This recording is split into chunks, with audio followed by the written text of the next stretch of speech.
and in the blink of an eye, we are back with the SMITE 2 Founder Series. Still up in the uppers bracket. One more best of 3 for you here today and this weekend before we go off for a few weeks and then come right back in Las Vegas. Inbound, we started off our Las Vegas bracket with a 2-0 in favor of Team Risk after a messy morning of tiebreakers. And now we move ourselves into the second best of 3 in the upper bracket. Then it's two teams that just prior to the break, I kind of equated to one another. Some really great sets this weekend. Thank you. Really made a solidified point. In-depth analysis. Made my point known. But the point overall being Food Drive for Globe, Mockingbird. It's a matchup of teams that at times have looked great, at times have struggled against other opponents. Yeah, I think that's the story of this weekend for the most part. A lot of inconsistency across the board. I think outside of Team with 5 M's, teams have struggled to consistently do what needs to be done. Duo lane over to solo lane. I think for the side of Food Drive for Globe, they've shown how they want to win the game. They've shown how they want to play. Can they do it? Especially when that's mostly what they've been showing. Mockingbird now knows what's going to be happening. As a reminder, here's your SMITE 2 Founder Series Championship bracket. Smoke Break versus Team Risk already set. That'll be played out in Las Vegas in a few weeks. 5 M's awaiting the winner of this upcoming matchup. That's Food Drive for Globe up against Mockingbird. The loser will drop down to the matchup right beneath Borscht. Of course, then you wait for the losers of the next matchup. So on a double elim style, lots of games to be played out in Vegas here in a few weeks. We're focused on that upper left matchup, though. Your grand prize, a date with 5 M's, a team that looked great here this weekend. And inbound, if you look at this matchup, hi-rez versus Valo out of the jungle. Just as I equated Rat Milk and Lasber to one another, how fun those two players would match up. Valo and hi-rez, I think, very similar in their potential to bring us some fun games. Yeah, and I think on top of having the potential to bring fun games, they're also really just similar players with god pools and how they play. I mean, you look at Lasper. Lasper's not really that Johnny hyper carry. He's not like Valo. He'll play just more team-oriented style, play for the team, get the team ahead, and then he'll do what he needs to be done in team fights. Valo's not really that. Valo has played like a hyper carry in most games. He likes that Loki, and the same thing can be said for hi-rez. He likes that hyper style. He likes that hyper carry style. He'll play that Loki also, and I think that makes probably the jungle matchup one of the more interesting things for this matchup. There's no prio for Lasbra to get his god. There's probably going to be prio here, and there's a few other gods that you got to consider. CERN, up and down in the meta, where he's going to be going. Same with Sobek. Yep. So, and this is EMEA versus NA, so there's going to be clashing styles there too. And zooming even further out, remember we got to watch Food Drive for Globe play earlier on today. Win and a loss. We have not seen Mockingbird play since yesterday, so sometimes you talk about, like, oh, they played some games this morning, they're coming in hot. It's been a couple hours since they played their last matchup, so lots of things to look at here going into Food Drive for Globe versus Mockingbird. But inbound, what more can we do except talk to Food Drive for Globe and Mockingbird? It's Jorby standing by for the pregame. That's right, Dolson. We are here with Hawk and Globe here, both the mid laners for both of these teams. And I'm going to start with you, Globe. I got to ask you, are EU a one-team region? I'd say they're a 2-team region. Yeah, who's that second team? It's Smoke Break and Risk, I think, are the real threats. Okay, Smoke Break and Risk. Interesting. Well, Hawk, I got to ask you, man, out of the 3 mid laners in North America, if you had to rank them best to worst, how would you? Pagon. Pagon? Oh, sorry. Benny, Globe, and then Baskin. Okay, so Globe right in the center. Okay, well, just to keep it friendly. Okay, all right, Globe. I have to ask you, what do you think makes Mockingbird such a good team here at the knockout? I'm honestly not sure. Not saying they're bad. I just haven't watched their games enough. We didn't really prep for them that much leading up to this, so we know they lost to Borscht, so we're just looking at that. But I think they're a solid team overall. I think they have a good idea on the meta, I'd say. Okay, some nice words, somewhat there from Globe, Hawk. And I got to ask you, what do you think is the toughest part about this matchup against Food Drive? I think they're pretty one-dimensional. It's just dual lane win, they can do well. Dual lane lose, they can't do well. But yeah, we'll see. We'll see how their dual lane does. Yeah, he says that you have to see how the duo lane does. What do you have to say about that, Globe? I mean, it's not just going to be a duo they're going to have to worry about. All right. Well, I got a final question for the both of you. You're both going to Vegas no matter what happens after this match. So, if you win the tournament, what's the first thing you're going to do? I don't know. Go out, do something fun with the team. Nice. I like that. What about you, Globe? We already got a plan. We're hitting the Brazilian steakhouse together. Ooh, the Brazilian steakhouse. That's great. I love that one. Well, I love it, you guys. I love the words here, but now I can't wait to watch you guys play in the arena. Thank you so much for the interview. Back to Dolson. Some great options for winning celebrations for both teams. Got lots of games to play before we crown ourselves a winner of the SMITE 2 Founder Series. Love the jawing back and forth between EU and NA. I think respect, though, between these two opponents. And as we talked about the jungle, we can turn our eyes a bit towards the mid lane matchup. And it's the interview we just had, Globe versus Hawk. Hawk has made some flashy plays here this weekend, and I think Globe has been a very consistent force for this Food Drive team. Yeah, I think mid lane across the board this entire tournament, they've looked really well. I think when Hawk struggles, I think Mockingbird a lot of the times does struggle. And I think Globe, for the most part, he just does what needs to be done as a mid laner. He's farming it out. He doesn't really make too many plays outside of rotating for those objectives, which Hawk talks about where they need to win duo lane. And another thing Hawk mentioned, maybe it's a little gamesmanship, Food Drive for Globe one-dimensional. Happen Tegvir, that's the win condition. Thoughts on that comment from the opposing team's mid laner? I think there's some truth to it, but like maybe a little bit more trash talk than anything. They do play a lot through that prio and duo lane. Happen looks a lot better on Sobek than I think he does on like that Yamoja, and I even like that Fenrir a little bit. And Tegvir does play really well from ahead, but they've shown a capability even through the mid game, if the game is even, to just out-farm you. That's how Valo plays for those objectives. The same thing with Globe. And I think Karmic probably been the most impressive player this tournament to me as he is kind of maybe not as known as a lot of these other players, but he has done exceptionally well. No, and I want to talk more about that in just a moment. Before that, we'll get to the Mockingbird roster. Talked to jungle matchup already. That's Herox versus Valo. Deduin out of the solo lane. Of course, Herox, as mentioned, in jungle. Hawk, Calvin, Spud.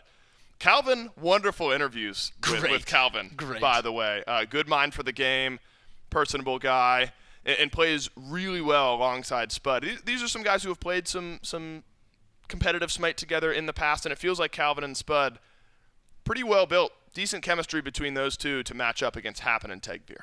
Yeah, in my eyes, this entire series is going to be on the duo lane because I think even when Mockingbird plays very well, a lot of the time it's on Calvin making plays. He's the one that's walking up. He's very good on Ymir. I think he's very smart. And I think Spud is the hyper carry that you want out of an ADC. He's not playing like selfish or anything like that, but if Spud's getting his farm, you always think you have a chance to win. He's going to 1v5 a team fight every once in a while. And I mean, you go back to what Hawk says where this team plays through their dual lane. If they're ahead, they're really good. If they're behind, they're pretty irrelevant. I think that's going to make it where this is going to be important, playing for those picks in the early game. And I said, last game, CERN maybe a little bit coin flippy, not playing it with a great support. You don't have to worry about that with Happen. Happen will play these aggressive gods to pair it with that CERN. We can zoom out a little bit before we zoom into picks and bans. A reminder, the journey these two teams have had this weekend. So we're in the official SMITE 2 Founder Series Championship bracket. Food Drive for Globe, a couple 2-0s before falling 0-2 to Team Risk later on this weekend. Mockingbird loses their first set 2-0 to 5Ms, go 3 against Borscht, and then 2-0 Malvinas later on in the weekend. So the teams have had similar journeys, and I think ready to face off against one another and see which region maybe has a bit more dominance. EU made a great statement in our first matchup of the bracket. EU versus NA one more time as we get into picks and bans for game number 1. Sobek, respect ban. I remembered the word this time, Bobby. Don't you worry. This time not banned away. Food Drive for Globe. They're going to pick it up. That's going to leave the CERN and the Zeus open for the flip side. And we've already seen this want to dominate dual lane for both of these teams. Sobek, probably the most high prio aggressive support you can have. You're locking it in for Food Drive, making sure it happens on a comfort pick. Mockingbird do pick this CERN. I think it's more so they want to take it away from Tegvir. They don't want Tegvir and Happen having this Sobek CERN dual lane that you just cannot fight against. And because that you get this CERN, you also get the Zeus, take that away from Tegvir. I'm a little worried where Tegvir is going to be going. Like, these are his top 2 characters. Yeah, I mean, there's some flexibility there. We just haven't had to see too much of it. So we've tended to be able to fall down into one of those obvious choices. Alrighty. There it is. Now, we were wondering, Khepri is available. We have just not seen it, I don't think, at all this weekend inbound. This is the first game I can remember seeing the Khepri pick. Into the Yemoja alongside of CERN. So we know the duo lanes now. Yem, Jingwei, Khepri, CERN. Zoom in for me a little bit, though, on the Khepri specifically. Honestly, I think Khepri's in a really great spot. My only issue with Khepri in a game like this, it is not easy to live a Sobek solo, a Yemoja support. There's a lot of walls you can't really get around. Yes, you have access to that Phantom Shell, but I do think Khepri's a really good character. I just don't know if this is the spot where you want it. It's a good quality pick, and if you can live through the early and the mid game and not get punished too much, then he's fine. But I mean, you're playing into Happen and Tegvir, who want to dominate dual lane. Yep. Man, it's just exciting seeing new picks, though. Does that mitigate, though, in your mind, Spirit of the Nine wins, maybe? You know, I mean, you really got to be on it when you use this ultimate. And I think some of that flexibility is what makes the pick so potent. Obnoxious watching your kills get stolen away by a hi-rez. Maybe it's a mitigating factor for some of that insta-gib that Food Drive for Globe are looking for. And I really do like the team fight drafted by Mockingbird. My issue is, are you going to be able to get to that phase of the game? Food Drive for Globe play for those objectives. That's how Valo plays. That's how the dual lane plays. Globe, all of them. But there's the upside of Food Drive for Globe has played through dual lane dominance. The dual lane is strong, Yemoja Jingwei, but it's not going to dominate a lane. Maybe this is a fine Khepri pick because you also just get to farm to the late game, and then you have this beautiful team fight crafted. You have this Amaterasu. Yeah, Sobek is really good also, but I mean, last picking Amaterasu is just phenomenal value. So, like, I like what Mockingbird have drafted. It's just, there is so many hard matchups for Khepri to play into. Yeah. If he plays, safe enough, can allow his team to free cast a lot, I like the pick a lot, though. It's our second upper bracket matchup here in the SMITE 2 Founder Series Championship. Into game number 1, we will go Food Drive for Globe versus Mockingbird with your casters. Which team will buy themselves a little bit of safety heading into Vegas? Food Drive for Globe started so strong on their group stage, but now they crossed the pond, if you will, to play Mockingbird. And you heard Globe and Hawk there on the interview, both of them confident in their teams, Trelly, but we have a Khepri sighting for the very first time in Founder Series. We do, and you know what, I tend to agree a little bit with Bobby here. I'm surprised we haven't seen the Khepri, but I'm surprised we're seeing it here in this specific matchup when it seems like there's a lot of bursts you have to worry about, which is usually what makes Khepri good, right? Oh, here comes the Spirit of the Nine wins. Let's just res it, cancel that out, and then we get action. But you may have to ult defensively, right? That's kind of the thing with Khepri. If he gets caught out between the walls, if he gets caught out by some CC, you have to ult yourself, and then Karma could be there with the execute. So there is a lot you have to worry about as a Khepri as well. Calvin has went to this pick before, though. You know, it's nothing new, especially if you've been watching from SMITE 1 days. So it's not as if that hand-eye, that coordination is still there. Khepri's still Khepri. It's just going to be all about positioning and holding on to that Scarab's Blessing until the key moments. Food Drive for Globe, they've already played a couple of games today, so already warm on the mouse and keyboard right now, whereas Mockingbird, this is their first game since yesterday. They're locking in their seeding for Vegas, and, well, they got a lot to look at here against this team, and we've talked a lot about him, and I mean, for good reason, as it looks like a fight will start immediately. Calvin gets a pull on the Khepri. Happen will take a little bit of damage, but not much more. I'm kind of looking at Valo again, as I always am on this team. He always finds a way to be productive, to be one of the best players in the lobby.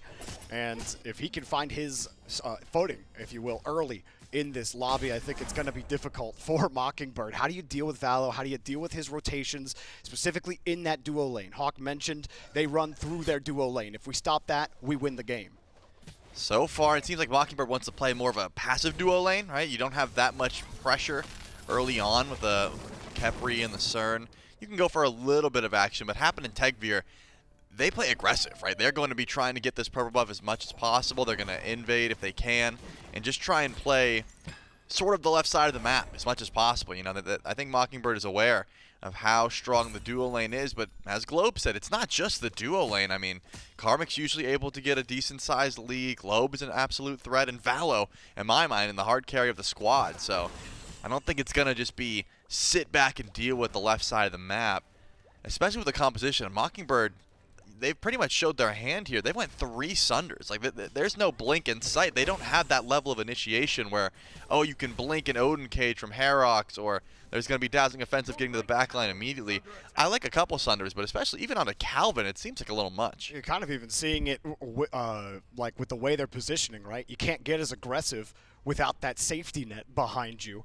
You really have to pick your battles as like the ones that you think you're going to win instead of just picking every fight. And I think that's exactly what happened in TechVR 1. But meanwhile, Doduin will get credited for a kill thanks to Herox's rotation. We didn't catch that fight, but getting Karmic down early will be critical for sure. That Sobek, if he doesn't get online quickly enough, could be enough for Mockingbird to get ahead of him. That's exactly how they'll start. Yeah, that kind of, I saw the writing on the walls there just because of the failed invades there from Karmic. It seemed as if Herox and Doduin, they made that plan early on. We're going to sit near the right side of the map. This could be another regank opportunity.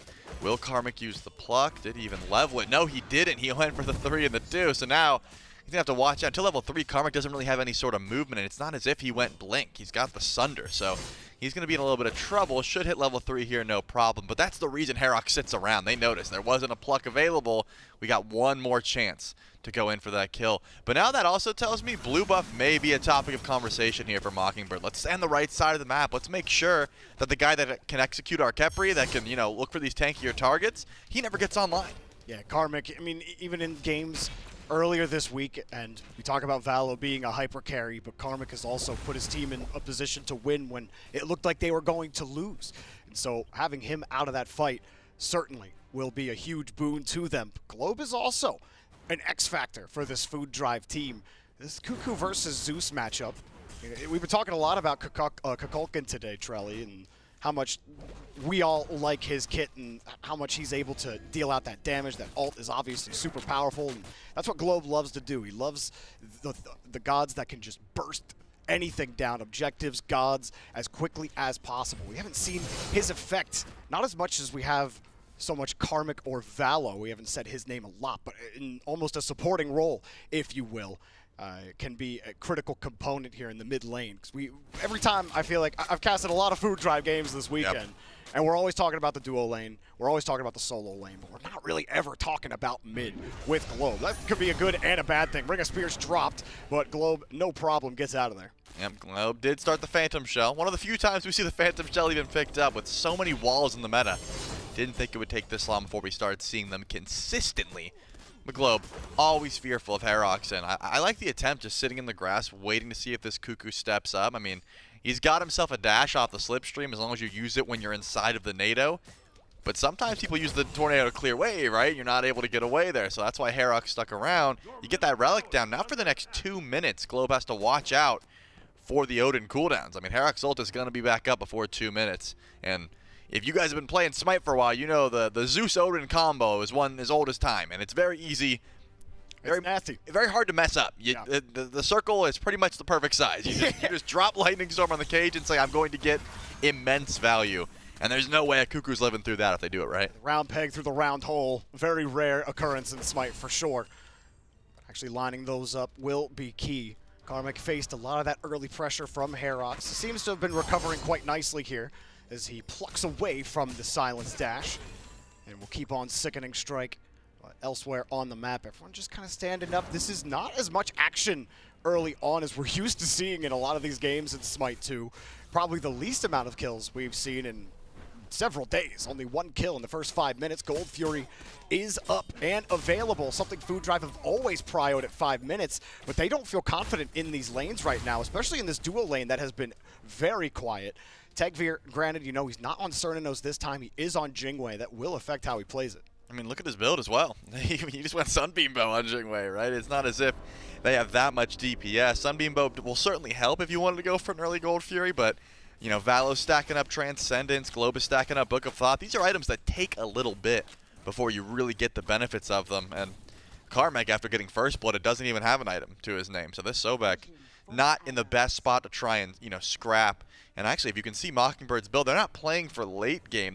They're going for immediate power spikes. Teko Kagi from Herok. You've got a full-on Doom Orb picked up from Hawk. And the Braggy's Harp from Spud. They're not stacking. They want to fight right now. They want to pressure right now. So if you are going to build this way, if you are going to play this way, I need to see some pressure onto the Gold Fury from Mockingbird, right? Maybe after the invades here, they're looking at speed, looking at purple. That's perfect. But we need to put some presence towards that Gold Fury as to not let Food Drive just sort of coast into late game. Seems to be the game plan right now. There he is, yep. Forces him out, Happen and Tegvir looking for a way in, and they will start that Gold Fury and that buff, but move off quickly. Calvin, the last to hold the retreat, will pull one back. Happen can't get there. And you saw the ult from Globe, doesn't get the Gold Fury. Mockingbird do collect it. Rivers Rebuke up on Calvin. They'd like to get some sort of consolation prize, but there is the Khepri ult. That shouldn't matter, though. As he dashes out, they'll still get the kill. Yep, Karmic will actually come around on the rotation and get it. Karmic had went back, he bought his first item, got that Mystical Mail online as well. They'll get the Naga buff for their consolation prize fully. That's some rat behavior from Mockingbird. Just leave your support out to dry. Spud had a Phantom Shell and said, good luck. I didn't mind it. I mean, you could see Herox came to help. He dropped the Odin Cage, but I don't think Calvin had to die there. At least until the rotation in from Karmic came in. That was when it was guaranteed. But with a Phantom Shell, he might have been able to make it out. Another one of the reasons that starting Sunder on a support can be tough. Right there, though, Calvin goes back to base, picks up the Xerxes Hexstone, which ironically also probably could have got him out of trouble there if he had a little bit of extra momentum, a little bit extra movement. A little bit of a rotation overcoming to right. Do they have the damage to blow through Karmic here? He's got full Mystical Mail, but there's the pluck. Walks down. Has to go lurking in the swamp, but a lot of damage done. Bird Bomb finds more damage. Ult as well. There it is. Doing picks him up, survives the tower damage, and Karmic cannot get away. Nice play. I mean, you have to worry because the cage doesn't really do much against Sobek. Lurking in the waters lets you swim right underneath it, no problem, but plenty of damage coming from Herox here, and that's the benefit of starting something like Teko Kagi. You get a lot of strength, you get a lot of movement speed from this item, as opposed to some of the other starts we've seen from like an Odin jungle are more tanky, right? You're more playing the setup. You get Glad Shield, and you try and just, exist in the fight. Herox is a very diverse jungler. He can play the tanks, he can play the carries. He plays a different style compared to something like Valo. But it seems to work for Mockingbird. They can make the best out of it when he's on point. They're taking advantage of those early ganks because you haven't seen Valo really take those. Valo has that Transcendence online now, getting it stacked up, almost halfway done. You probably won't really see him try to shred people until that's fully stacked.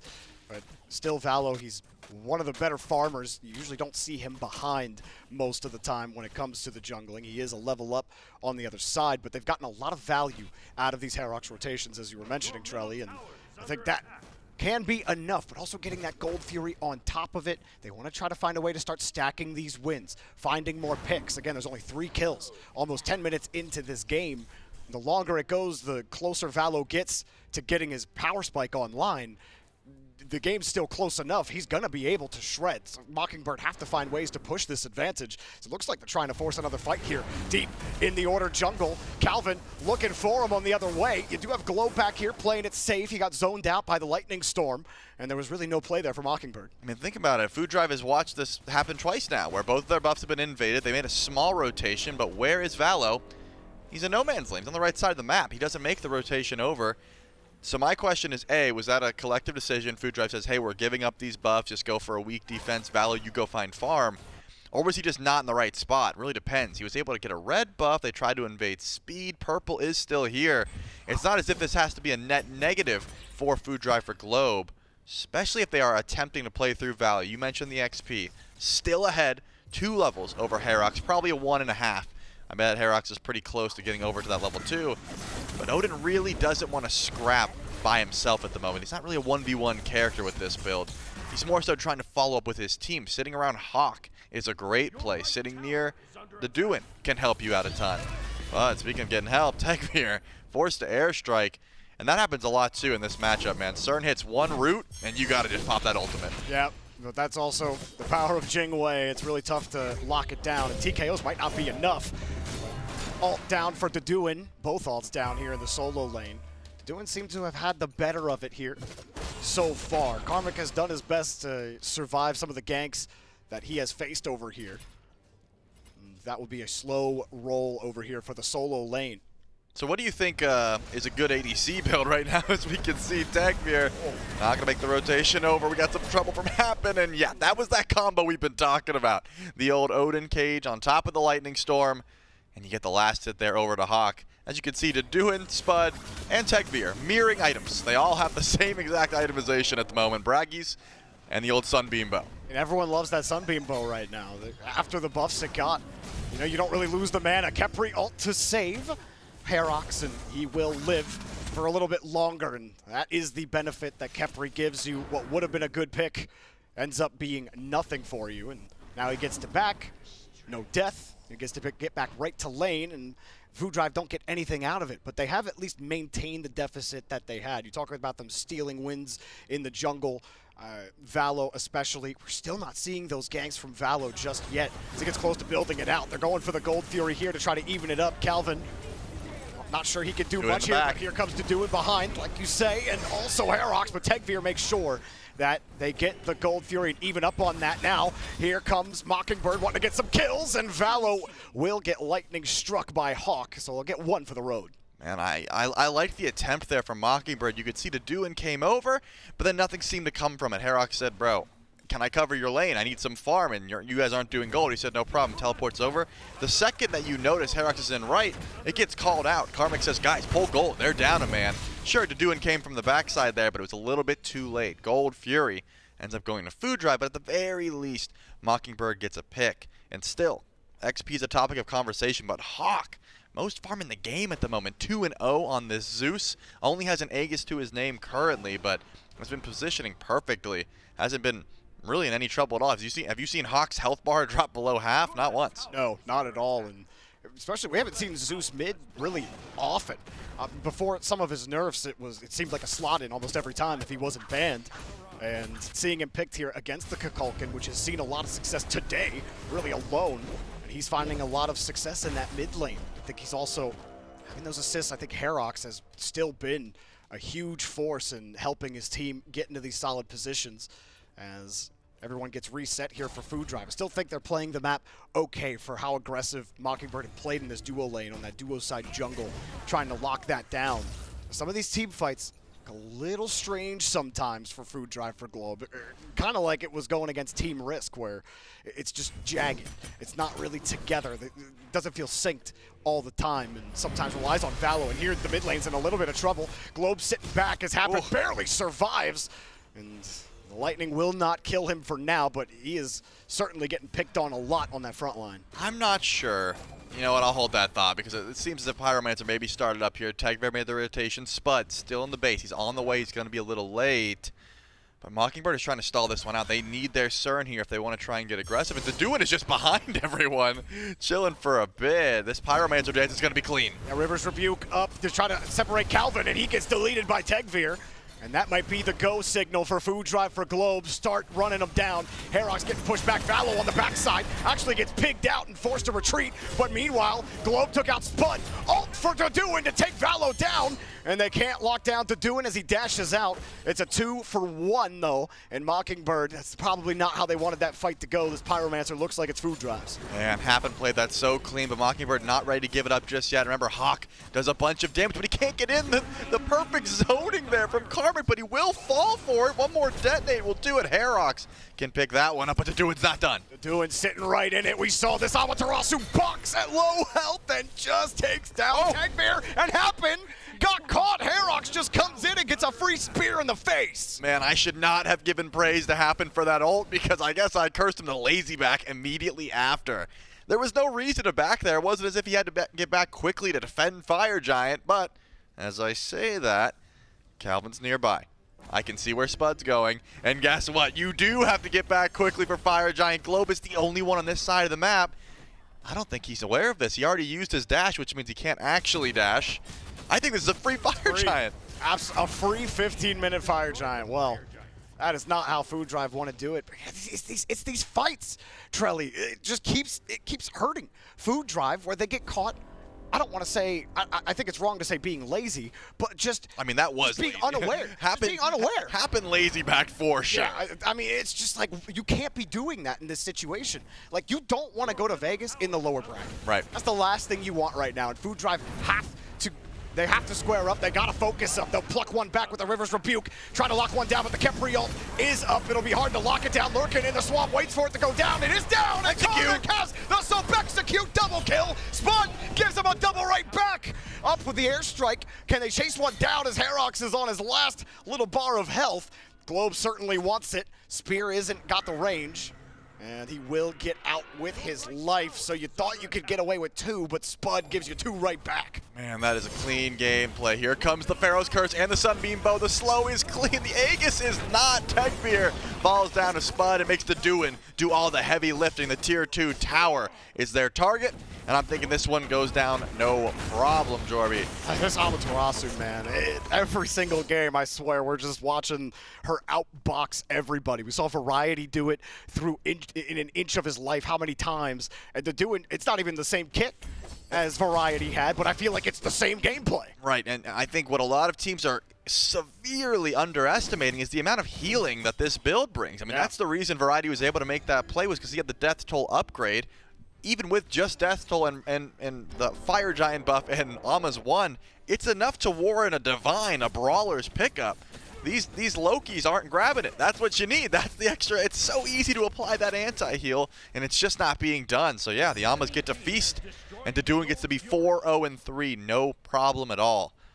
Queen Naga will be a decent trade here for the Gold Fury going the way of Mockingbird. I say decent, but you'd much prefer the Gold Fury. Oh, for sure. Get an little extra buff in your hand, maybe help you get a tier 1 tower in the meantime. But Mockingbird, they're doing everything correctly now. They are grouped slightly. They are pushing up. They have 2 more tier 2 towers to try and go through. That's plenty of real estate that will help them get bigger power spikes. I mean, Heartseeker seems to be on Valo's mind. Oh no, you never want to do it and sneak up behind you. At Globe, he's in a lot of trouble. The health bar going down quick. A shell is only going to delay the inevitable. And hi-rez will get credit for the kill, but make no mistake about it. This is level 18 to Daduin. It's just too difficult. He's to doing it to him. 4-4, he is. It's pretty nasty. Another play though, Valo. Absolutely silent. 0-3-5 has not had the effect in this lobby. When he's not having the rotations, when he's not affecting the gameplay, it doesn't feel like Food Drive have the same kind of bite. Now the Phoenix is under trouble. I think they just take this one down. They can't get in there. Calvin will pull you out of it. Phoenix goes down. Daduin will get credit for that, and we'll just roam around. He's level 19. He does not care. Calvin is in some trouble, though. Don't know if his ult is up. He did just know he'll use it on his teammate, and Karmic will get that kill, but will he survive? That is probably too difficult. Oh, he missed the basic. Hawk definitely could have killed him there. Struckerhorn? Just missed it. Nope, he had used it already. Unfortunate, the detonate was not up. I mean, that's a smart play there from Calvin. He knew he was going to get executed, so just use the ult in case Spud gets in any trouble. hi-rez ults nothing. Does Valo go in for anything here? There is no assassinate to try and catch it, but this is a tanky Odin, man. I cannot imagine he dies unless he wants to, right? Just keep running and keep jumping, and there's no reason that hi-rez should fall down. 2 Phoenixes there, though, Jorby. 19 minutes in. You got to remember, when Fire Giant was pulled, this was a 2K deficit. It has now grown to about 9,000 gold in favor of Mockingbird. The base is in shambles. 2 Phoenixes down. There's still 1 more tier 2 over on right, but that's going to be an afterthought once the Daduin steps up to it, because this man has a Runic Bomb and Sunbeam and just Amaterasu autos in general. Fire Giant spawns back in about 50 seconds, and I think Mockingbird is going to be there the second he touches down. Who's going to stop him? I mean, where has Globe been? We've seen these Kukulkan ults be so good at changing the makeup of a team fight, and I don't think we've seen a single one of them. I watched him get soloed in mid, and Daduin just kind of juked it. Yeah. That was pretty cool. That was awesome. Yeah. I mean, sometimes the easiest way to dodge is to be real close, right up in his face. Absolutely. Honestly, even if he hits him, I don't even think it mattered. No, he was old. Yeah, levels up on him. He was channeling Dazzling Offensive. He would have said, "Oh, I think I just got blown some wind on me, but I still was able to get the kill. No problem." Oh man, wow. That was an accidental chain lightning here, and there's the ultimate. My goodness, just throwing it out because you can. Hawk doesn't have that much CDR, but enough to try and get a kill there. I mentioned Fire Giant. You got to send someone back to clear fire with minions. Clearly that's Valo at the moment.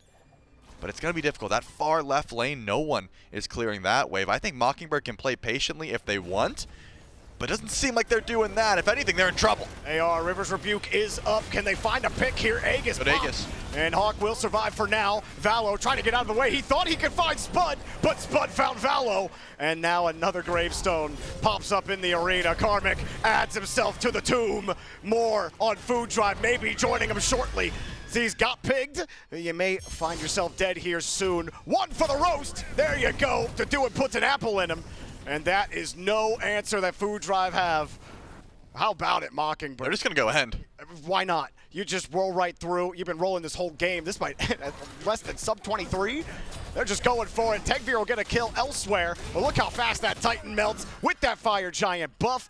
The quickest game of the day so far. Mockingbird make a statement here against Food Drive. Yeah, I mean, what do you pick Amaterasu for if not to shred through objectives like that? Beautiful team fight. And that was even a great start as well. I mean, Happen gets a good ult, but the Aegis from Hawk stalled that out just barely enough to let the team go ahead and grab themselves the Fire Giant and then just run it down. That's the other benefit of Ama. She has great shred towards objectives, and she also has a lot of movement speed. She can very quickly dive to the back line. And to do it, I mean, give him the MVP for this game. Bro did just whatever he wanted. There was no answer to this Ama. Yeah, I mean, a famous phrasing in sports is nothing doing, but I would not use the term nothing to describe the doing. And I mean, honestly, what is even the response for Food Drive for Globe? You just ban Amaterasu and hope you could deal with everything else, because it seemed like they had a different game plan in mind and just could never get anything going. Globe was absent the whole game. Right. To me, the biggest aspect, though, was Valo not doing anything for the first 10 minutes. I mean, it's not as if Karmic can't play the Ama, right? That's definitely an option as well. We need to be looking at first pick. They put a lot of weight towards Sobek. It had a decent matchup in Kepri, but even when it executed some of those targets that were getting Scarab's Blessing, Karmic just immediately died after. Like, almost always. The second Lurking in the Waters came, he just got blown up. So I'm thinking either A, play for this Ama, or B, try and get some more action going early, because you said it yourself. I mean, Globe and Valo seemed like they were just MIA. Well, I mean, Kepri now has a 100% win rate here in Founders Series. That's what happens when you only play them once. But the second game coming up, Food Drive for Globe will try to stay alive and stay in the upper bracket. See if they do after the break.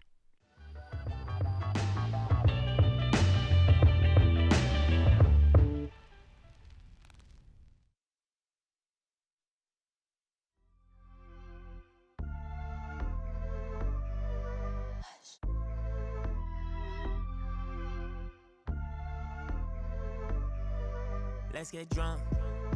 And what? You say you're outside. And what? You put me in a mood. I do too much. You want me to tie you down, but I'd rather tie you up. You don't with me, I know, I know, I know, I know, I know, I know, I know you wanna break up with me, I know, I know, I know, I know, I know, I know, I know. Let's get drunk. And what? You say it with your side piece. And what?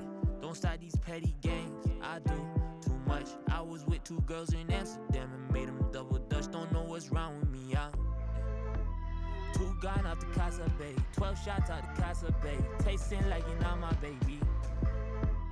Tasting like you're not waiting for me. For me.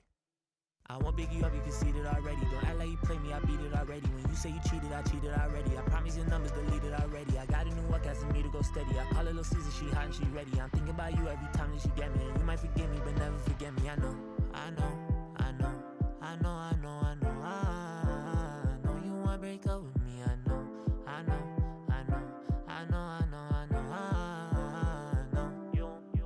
I know. Blacked out in Paris, the city's scary. I'm too late to talk about us getting married tonight. Tonight. But I need you to comfort me right now. Don't wait. Don't wait. I need you to comfort me right now. Don't wait. Don't wait. I need you to.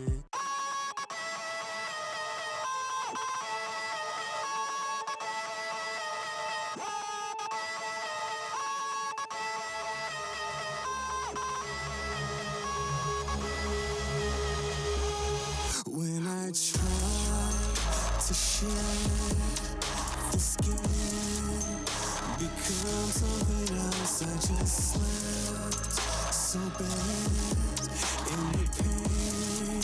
I admire trading time away for free, and I can't get it back. I was sad to stay beneath. Cause now it is everything. Just get out of my head. Can't take it all again. Drink and regret. Get better off. Get out of my head. Can't take it all again. Nothing to be said. Get better off. Wasting my life on what I rely on. Wasting my time with my own desires. Get out of my head. Can't take it all again. Not down to pretend. Get better off.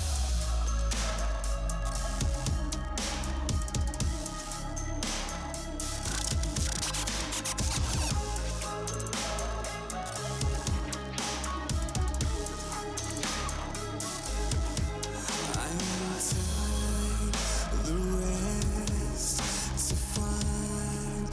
I had more than enough to dispel the need for help from anyone else. Yeah, I kept composed and slow. All for myself, I was pushed beyond belief. 'Cause now it is everything. Just get out of my head. Can't take it all again. Drink and regret. Get better off. Get out of my head. Can't take it all again. Nothing to be said. Get better off. Wasting my life on what I rely on. Wasting my time with my own desires. Get out of my head. Can't take it all again. Not down to pretend. Get better off.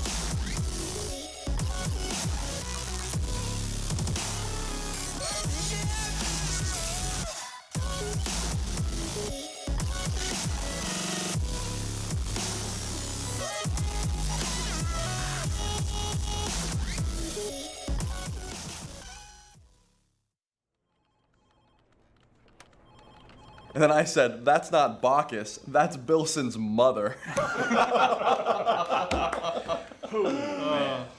That one always makes me laugh. But enough about my weekend. Hey, Gormizer, what's new with you? Just picked up my SMITE 2 Founders Edition. Very nice. Purchased it on my preferred gaming platform just yesterday. Nice skin. It's Cacodemon Ymir. It comes with all SMITE 2 gods. Forever. That's very cool, Gormizer, but that's nothing. Look at this. Night Stalker Neath and Ascension passes for 11 Alpha Launch gods. What do you think? Geez, that is really super. How'd a nitwit like you get so tasteful? Can't believe that Dandy prefers Chelly's Founders Edition to mine. Very nice. Impressive.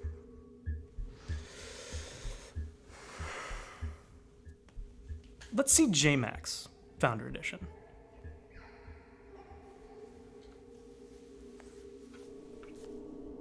Look at that avatar, badge, and title. The tasteful thickness of Tier 5 Fallen Zeuskia. Oh my god, it even comes with Ascension passes for all 23 Alpha gods.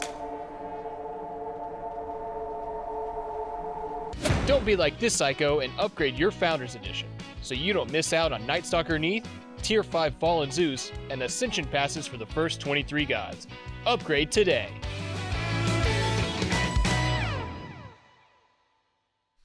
I don't know. Ain't nothing tasteful about the thickness of that Zeus skin, if you ask me, Bobby, and I mean that in the best way possible. Also, I haven't seen Gore today, so hopefully he didn't, go full crazy over Dandy picking, who is it, Trelly's pass? J-Max. J-Max pass was the best Ascension pass. Anyway. He plays a really good psycho. I know. Gore does. The There's something about voiceovers, it. the voiceovers really make that add. But don't get distracted. Everything Gormizer is saying is true. There are great options available to upgrade your SMITE 2 Founders Edition. I've said it time and time again, and guess what? I'm going to say it once more. That second row there, all Smite 2 gods forever, one of the best values in gaming. It was in Smite 1, continues on here in Smite 2. Only better value, though, as you get further to the right. If you want a little tasteful thickness in your world, then take a peek at the far right, the Ultimate Founders Edition. And I really love the Ascension Pass mechanic. I think it's a really cool addition to Smite 2. So a little something out there for everyone, depending on which thickness of Zeus you're looking for, the card you're looking for. You know who is real tasteful is Mockingbird. Game number 1, goodness gracious, it was a speed run. Remember earlier today, we were talking all about game time, who can win the fastest. This is how the ties are going to be broken, and this is now the fastest game we've seen in a little while. Inbound, it pains me to say it, but EU supremacy now in 3 straight games here in our knockout bracket. Yeah, and hearing not knockout yet, but soon to be knockout bracket. They just have the lead for now. Right. There's still a chance, NA. But hearing Spud out there say this build is so OP, I mean that build is very OP, and he's finally kind of committed to it, and it looks really good. And this team as a whole, past that first, 10 minutes. Pretty slow game, and then a few fights here or there, and it's just an explosion of gold and XP for Mockingbird. And it starts with, I would probably say Deduin in terms of who started snowballing this game. Right. Got a really nice early lead from that gank that Herox put on over there, and then from there it's just off to the races. Team fought very, very well, found a few picks, and then the farther into that ADC build you get, the more OP it gets, the more damage, the more survivability you have. I liked almost all of what Mockingbird did because they didn't feel like they had to dominate duo lane. Right. They just farmed through that duo lane, and then they just popped off around that first Pyromancer, and from then, it didn't seem like Food Drive for Globe even had really any fight back. No, it was really difficult. This one just got out of hand quickly. For sure. Remember in the pregame interview, Hawk talking about, again, you and I sort of spoke, maybe a little gamesmanship. John at your opponent said, sort of a one-dimensional team, Food Drive for Globe, playing through their duo lane a lot. Well, if you're going to shut down anyone, Happen and Tegby are a good target, and Calvin and Spud looked pretty good. Some takeaways, though. Our first game of Khepri, obviously it's a win. You got one data point now inbound. It's one win. What are the odds we see a bit more Khepri moving forward? I'm just going to say this flat out. Calvin. I love a definitive inbound statement. Yes. I'm real excited. This was Calvin's most I was just there game that he's had this weekend. He was there. Was it the Khepri really doing much? Not really. A few defensive plays here or there makes it harder to dive. Is that the Khepri experience, though? That's good, though, right? Dissuading the enemy team from diving your backline, that's fine. But, you're not making those aggressive plays like you would on a Ymir, Yamoja, but those middle portions, and the hardest Khepri to play against is when you have a lead, you can't kill one person and get that pick and get out, and that's what Khepri provides. So, Dave, maybe you're onto something with this is that point with Khepri. Absolutely not me. I'll give it to you. I appreciate it, but I'm sending it right back. I did nothing. Khepri looks good when you get ahead, and they got ahead, and they snowballed with it. There was really no pick potential, and I think probably the biggest highlight of this is Valo had a bad game, and I think it comes down to he's played for a lot of picks, and Khepri doesn't allow that. So if you have this Khepri in the back pocket, it doesn't need to be first picked, but just that threat of if you lock in a Loki and you have a few characters reliant on picks, or if we can get a lead, we'll play this Khepri, and it'll make it just a pain for you. Where's the Thanatos when you need one? If you're looking at Spud, who's super far ahead, and Duduin, who's also super far ahead, but he's a tank on an Amaterasu, pretty easy res targets as those team fights break open. So some adjustments to be made for Food Drive for Globe. Just the one ban, though, as we talk about every time we go into P's and B's. The Khepri was just there, but it was great at facilitating. Amaterasu was far from just there. It was a massive impact out of the solo lane. Poseidon, bans number 1 and 2. Sobek continuing to see some play here in this set. I believe it was a solo Beck in our previous game. That'll leave open the CERN ADC yet again. Alongside it, Zeus. The carry's already figured out. Same pairings, and I like it. It's a hard backline to dive. They're very safe together. If Sobek ever plucks, you have that ability to just blow him up. I like that pick. There's a switch up in the ban. Amaterasu's the character that they got rid of, and I like this as an adjustment for Food Drive for Globe. Because the Sobek wasn't an issue. I think it was the Alma that was more of the issue. Man, the lightning of Zeus, the rain and lightning of Chalk, there's something mythological about those two Going back to that? Oh, I'm calling it back again. Lots of circles, though, to look out for if you are Food Drive for Globe. Not going to have to worry about the Kepri, presumably, unless something crazy happens in these last few picks. Mockingbird will go to the Ymir alongside the CERN. And that will change up the dynamic of the duo lane a bit. I was really hoping that they would actually opt for a Cupid here or something and keep that Sobek in support. Actually, that should be what they're doing. I just don't want the Jing Wei. You play this Jing Wei and you're playing for the later portions of the game.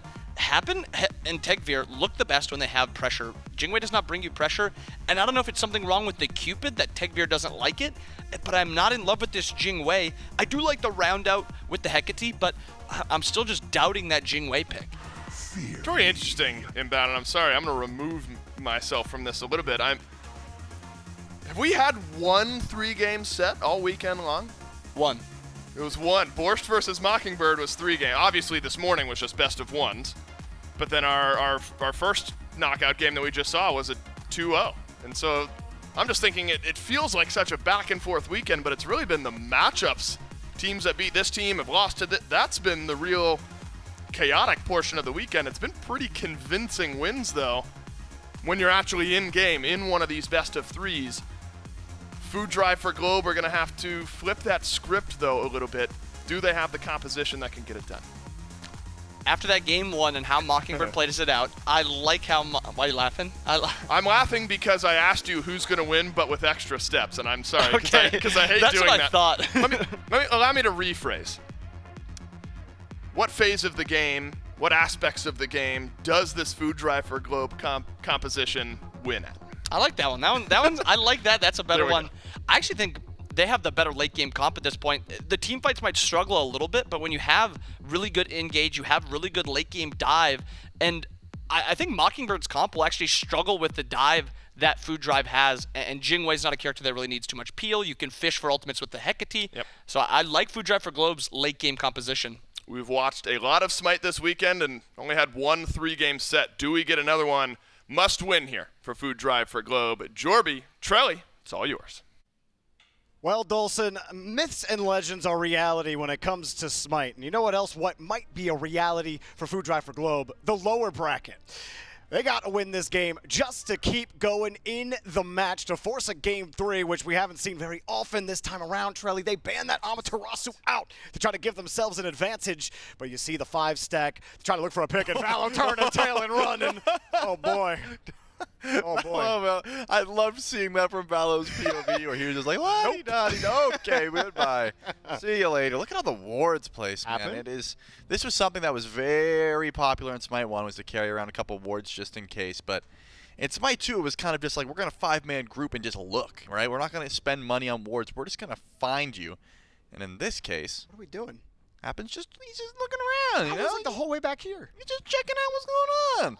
I think he's got what? No, he does have Sunder. Yes. He went like to the edge of the safety line. He was like right there, peeking his little crocodile head around the corner. Wanted to see what was going on because he wants to invade. But I think Mockingbird also wants to invade. Herox is here. Did Happen put a point into his one, or is he chilling? That's another good question. It's a little game of hide and seek, right? He has not leveled. Okay, so he could pluck away if need be, which we've seen time and time again be a disastrous call because you can never hit level 2.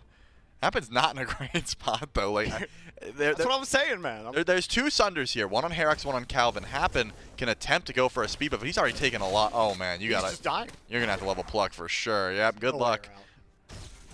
Meanwhile, the fight's back here. Tegveer against the Ymir and against an Odin. Oh, see ya. This is not good. See you later. Have to pop the Aegis. Tegveer, good night. Happen, how are you still alive? And why are you still up here?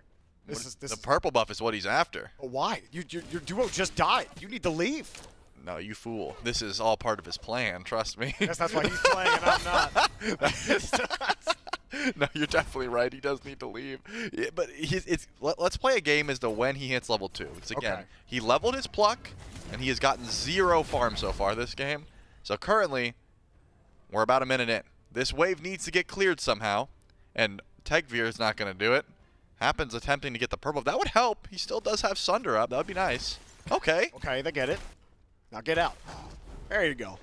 Oh, no. Oh, jeez. Well, there you go. Spud takes you down, and that's what happens when you hit level 2, and you stand around and mess around in the jungle for too long. So Tegvir and Happen both die, and we've talked about how this duo lane, how good they can be, how aggressive they like to be, and I just think this was about the poorest start you could ask for if you're food drive for Globe.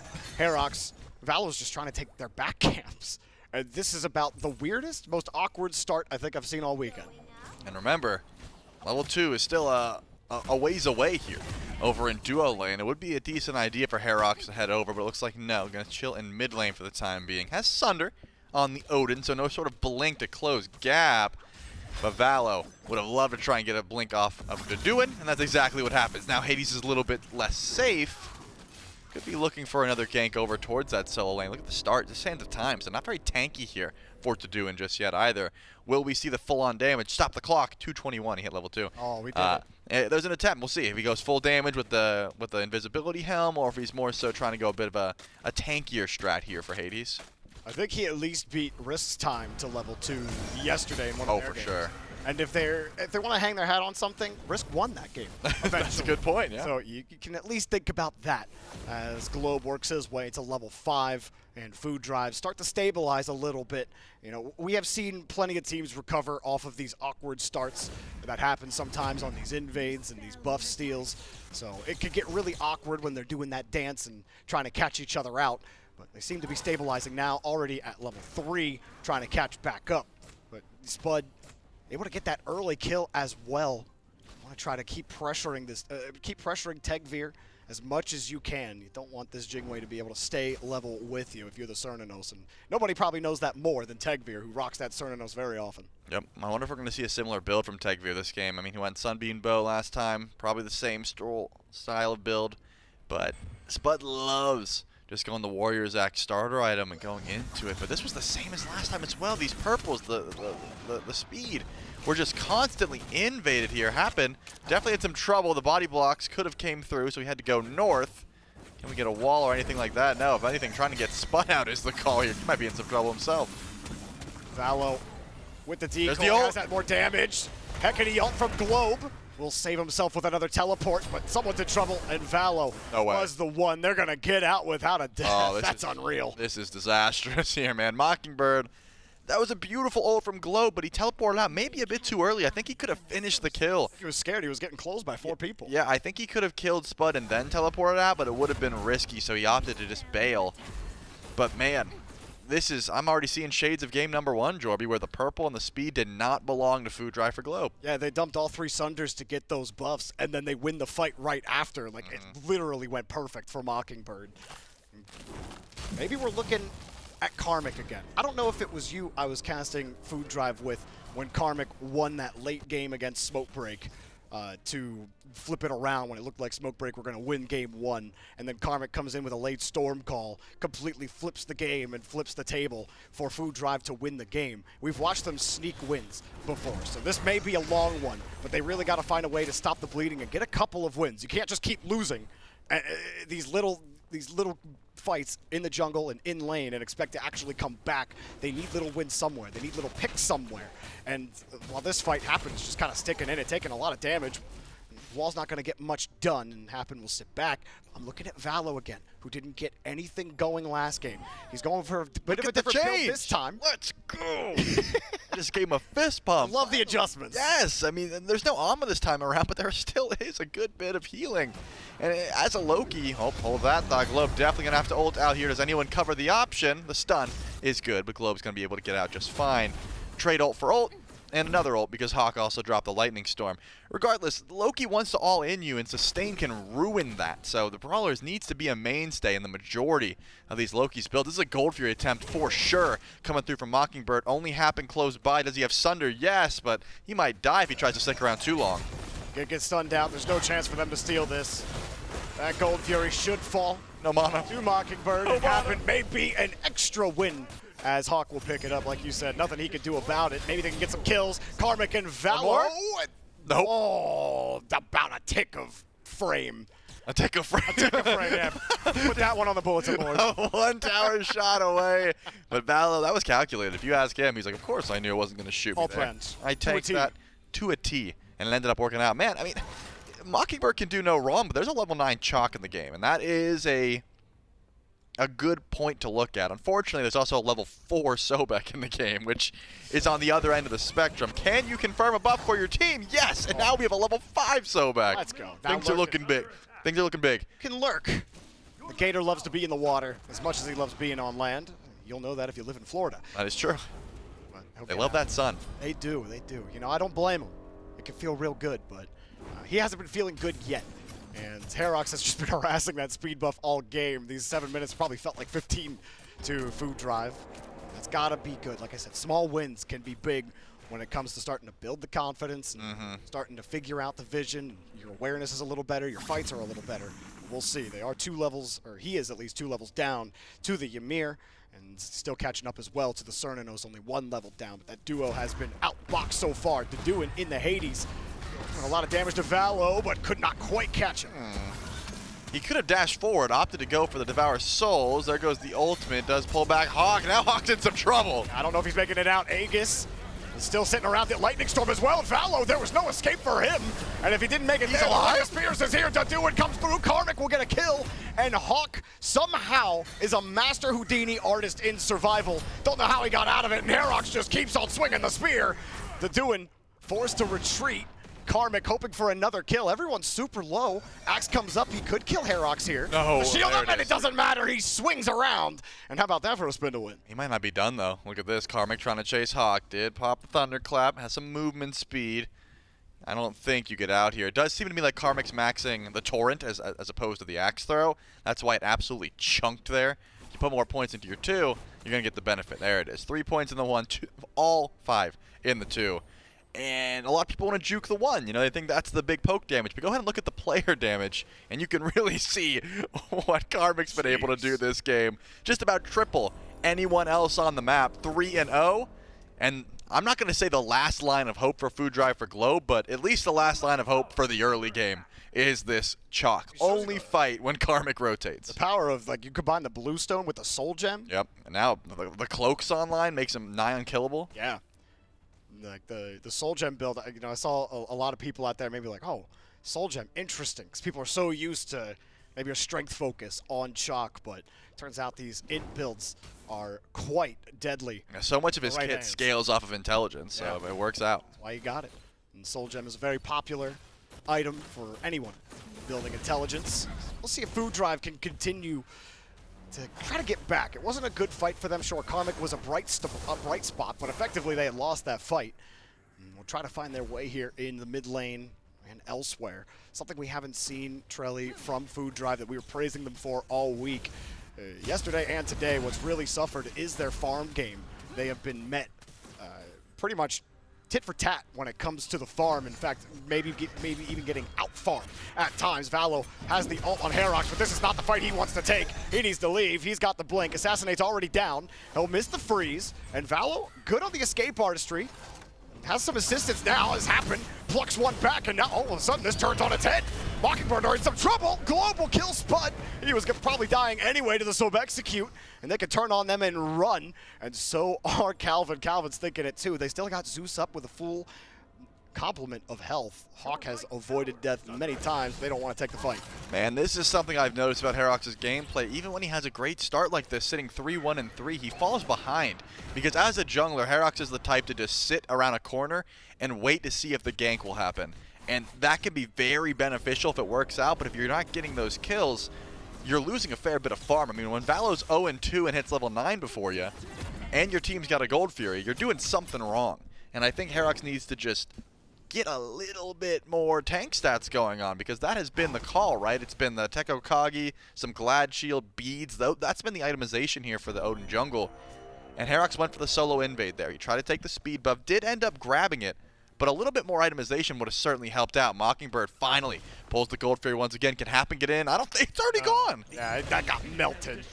No chance at it. And I was just about to say, you know, Happen and ended up evening up in levels against Calvin after he was down early.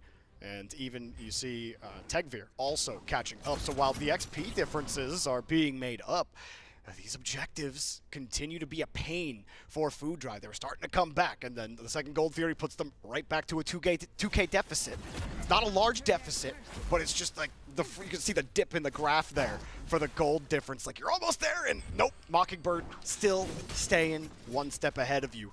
Karmic here in the solo lane, not much happening as Food Drive, they have kept it close enough so far, but Tegvir in some trouble. He got walled. Has an airstrike, will get out. Calvin also popped an ult there, but won't get anything out of it. Not a bad play, though, just to try and get airstrike down. I mean, Tegvir has had to walk on thin ice in this lane. Pretty much always in this matchup. Jingwei just doesn't love the 1v1. You're going to take a lot of damage from Spud. You're going to take a lot of damage from just about everyone. You don't have that much safety allotted to you, especially when you start Aegis. So I think Tegvir probably smart. Send out that airstrike, but a lot of times what happens, and you can see it's happening now, after airstrike is used, you rotate over. Oh, hi-rez is here now. That's interesting. Oh, they're hiding in the grass. Guess what happened? We've been waiting for you. Lurking in the waters is only going to do so much. Certainly won't stop the bird bomb, and, well, I guess didn't really do as much as I thought it would there. What? And if you get walled, but no one wants to push on it. hi-rez is like, I'm done. Interesting. I mean, I thought another cage was going to come through. The That's wall another into early the cage, right? But I guess they were fearful of Valo, didn't know where the Loki was coming through. Speed buff spawns in here in 5 seconds, but here comes Globe as well. The Hecate could break this fight wide open. No beads really available except for hi-rez, and Globe's getting body blocked. Yeah, Globe, this is tough. He will use the ult to get out. He took Calvin with him, though. Not what he wanted. Now you get walled, but still he finds a way to escape. The Doin, meanwhile, came in, and Karmic's off the table. Frontline gone. Happen dead. And this is getting ugly now for Food Drive for Globe. Calvin will get out with his life. They, in fact, might just chase down Tegvir. That's a hard one. How about just take the buffs and leave? Tegvir, well, you took a shot, but good luck for it. That's insane. Doin he got a solo kill. Yeah. Karmic got 3-0 shutdown over in lane. Remember when that airstrike went down? Tegvir finally came off cooldown, but it doesn't matter. Calvin is on point, man. 0-1-8, not the most flashy stat line, but these walls, these freezes, the setup has been pristine. And I was just bragging about how Karmic is the one ray of hope and how he's unkillable, and Doin solos him all the way over on solo. Ridiculous. You know, Hawk said it in the pregame interview. He said, this team, it runs through their duo lane. If their duo lane isn't doing anything, they lose. And I think they're playing that way. How often do we see all 4 of them in the left jungle, deep in order territory? Valo's trying to do something here to Doin, but it's taken a while. Assassinate versus the talisman, actually, for the beads. But he still wants to chase it down. hi-rez came here, ring a spear, Storm Call to try to silence him out, dealing a lot of damage. Karmic finally gets him, but Spud takes down Valo, and it's not what Food Drive were hoping for. Cal has boxed him in, body block. Karmic gets out and kills the Doin. He somehow got value out of that. I thought he was just dead to rights. Beautiful ult there from Doin, but not enough HP to try and survive. I will say, this is nice for the ops of Food Drive or Globe who just need farm, right? Spud makes the rotation over. They're probably going to go to Pyromancer here, rightfully so. But at least Tegvir gets free farm. He's able to take the purple buff, take speed, push some waves on her tower. This Jingwei has not gotten to play SMITE 2. Bro is just chilling for the time being. So this does help sort of stall out the game. Any trade that Food Drive can take that is a net even is great for the sides of Tegvir and Globe, who can just AFK farm and try and catch back up. Because look at the carries you're up against, man. 4-1-3 for Spud, 2-0-5 for Hawk. They need to stall this game out. You know, it just kind of feels like in Hercules when they're about to cut the thread and like you're waiting for like the golden thread to hold on. That's what I feel like right now for Food Drive for Globe. Happen will go down here. It's like, sure, you're getting little wins on the here we go. really, like net losses on the trades. Fire Giant at right at 15 minutes. We saw it happen last time. Mockingbird got this Fire Giant, and there's just no way that they can contest it. Globe is even going to try. Nah, you can't get it. You can't get there, and there you go. Another free Fire Giant at 15 minutes. hi-rez is going to get ugly in front of Globe. Globe has to ult it under the tower, but hi-rez should be okay for it. He has the shield up as well. Karmic comes through, and Globe will keep himself safe. Globe is playing this one well enough. Doin will ult and dash himself out. Pyromancer goes to Mockingbird. They don't just get the Fire Giant, they get 2 major objectives. Karmic will sit on top of them. They really want these kills, but you haven't been able to do the work. You haven't been able to challenge them effectively. Storm Call to try to stop the Doin. Huge damage. He's in some trouble, but he gets stunned out by hi-rez on the spear, but the Doin still can't escape Tegvir. Huge wall. Got some shards out, but is it enough to keep him down? Globe is in some trouble now. Big bird bomb. Swings the spear. Takes Globe out of the arena. Beautiful dive there, and Valo's not done. He's able to pick up one, but Calvin returns it onto Valo. Happen, what are you doing here? Do you want to find the pluck? Oh my goodness, the lightning storm's still available. Oh, Karmic just trying to stay away from it, trying to use the rock. Has the axe, lurking in the waters, will dig down, Spud, getting the shutdown gold, but Hawk is still alive, and Karmic has wiped off the table. A 4-for-4 team fight. What an absolute mess. Wow, I mean, I saw the rotation in from Tegvir, and I thought that might be curtains just because Food Drive for Globe was doing so well, but Hawk still has Fire Giant. He's still alive, and he's able to get some farm in the meantime, and he already was one of the biggest threats on the map. I'm going to call that, I mean, still, it's got to be a mental positive here for Food Drive, the fact that they were able to go 4v4 during Fire Giant. Oh, but now you missed the pluck. Hawk definitely has a stun coming up soon. If Globe wasn't on the way, maybe we see the Zeus try and dive the tower there. But man, I love that engagement. Karmic was able to do some big damage. The body blocks were clean. I thought Deduin might have been able to make it out there, but just did not have the amount of healing or the cooldown to dash away. Gold Fury would be a great target here for Mockingbird. Only Tegvir is close enough, but honestly, Hawk doesn't have that much damage. I think Food Drive could get here if they wanted to. I don't think they will, though. It is coming this way. Maybe too late by the time he gets in for a pluck. He's going to try for it.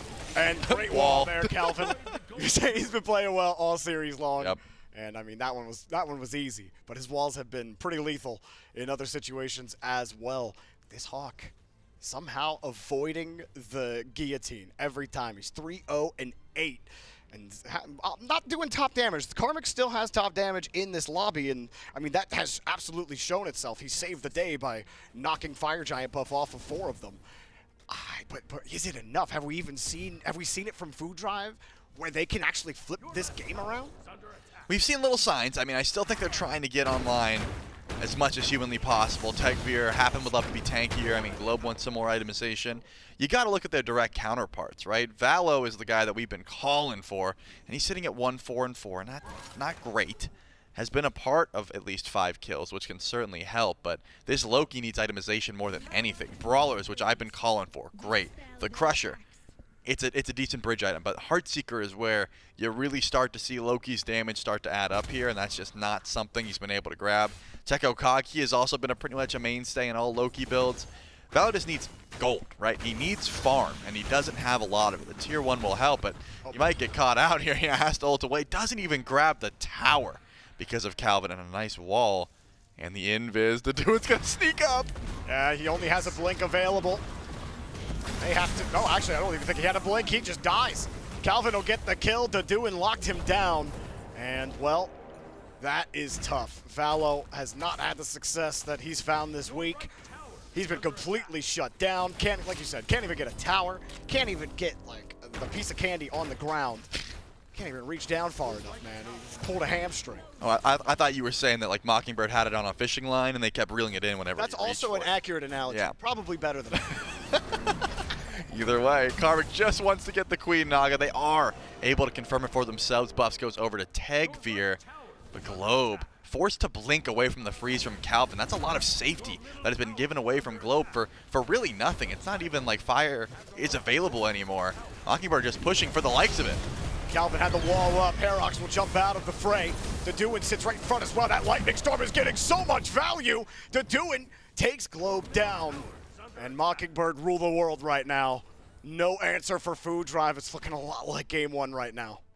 Tier 2 tower, probably not the target Mockingbird's after. They're going to sit around and see if they can find any bait, but Pyromancer would be nice. They already have one Runic Bomb that's in Calvin's pocket, but getting another pretty much guarantees any Fire Giant that you would like to go to. At least should guarantee any Fire Giant that you want to go to, but we've seen bigger throws. A lot of teams, when it comes down to conferring an FG, they don't usually use their burst properly, but Mockingbird, they haven't had that issue so far this set. Carmen's sitting 6-3. I mean, I'm just trying to weigh my options here, Jorby. I think Food Drive can afford to give up one more FG if it's to let Valo and Tegvir hit level 20. I mean, I was going to ask is like, if you're Food Drive right now, yep. You're IGLing for Food Drive. Yep. Who are you telling them to focus around? Where's the weak point that we can point at and try to flip this back into our favor on Mockingbird? I mean, unfortunately, it's going to have to be executing someone like Herox or Deduin or Calvin because Hawk and Spud are staying out of trouble more often than not. I truthfully think if I'm Food Drive, I'm calling for send Valo to left lane, send Tegveer to mid, and just farm. Just find as much as you can. We'll defend Fire Giant the best we can with us 3, go for a steal, but you guys need to not come back until you're level 20. And it's not because they're not useful now, it's because it's a night and day difference when they get fully slotted. Like Jing Wei and Loki can hard carry games away if they have the items to back it up, and right now they just don't. Valo does get the Heartseeker online. One thing's for sure, Karmic cannot die. He has been the one lone bright spot for this team. He's got the Onis, he's got the Gladiator's shield. Nice pull. I don't know why that was dying. That's in all my right. Head, you know. You tossed it. When you say so many words, your neurons stop working at some point. Of course. But you know what hasn't stopped working? These Fire Giant pools for Mockingbird. Karmic trying to get in there. Spear will stun him for a second, and you Storm Call blink in. Hope to steal it. Happen gets it, and maybe a bright spot, but they gotta survive. Most of them need to live here. Karmic will fall. You don't want to sacrifice Just everyone fail. to the pyre. Run. Get out of there. Lightning Storm down. They want some kills. Actually, Globe. He says, I got one better for you. Valo's on the run. Can he live? Herox wants to chase him down. Caleb's low. Spud goes down. They want some more of it. He avoids the bird bomb. Herox is now in trouble without the leap and moves out of it quickly. But my, oh my, Calvin might turn right back. Don't get greedy. Tegveer comes in. Full on Jing Wei gets frozen out. Tegveer kills Calvin. Still wants to get more. Hawk, his first death on the table. Tegveer takes him. A turnaround for Food Drive for Globe. Man, you know what? I tell you what, I was wrong about Tegveer. He did have the itemization to just pop off. I thought that he was a little bit further away, but he's level 20 now. He started that fight at level 19 and was able to hard carry through. How much time on these respawn timers? 18 for Spud, 15 for Deduin. Definitely a Phoenix, but they may feel confident enough. I don't think it'd be an overstay to try and end. It's risky, but they should probably just get this Phoenix and back up. I mean, there's some tanky. Happen. You know what? Listen. We've all been there. Happen stole fire. Everyone stole fire. Everyone going LMAO in chat. You have all done that. And he stole fire. That's all I'm saying. Absolutely. Yep, that was the hero play. Let the hero rest for 30 seconds. I'll come back and we'll talk about it after the game. That's SMITE, baby. We're going to meet up in the locker room and discuss dropping Phoenix against one person. Hey, you didn't give them free gold. You know? Yeah, that's that accurate. matters. And you know what? I'm going to be honest. I wasn't paying attention. He was in the Odin cage. Did his team not break him out? That could have been the case as well. And in that case, I'm kind of blaming Tegveer. I didn't get a full watch.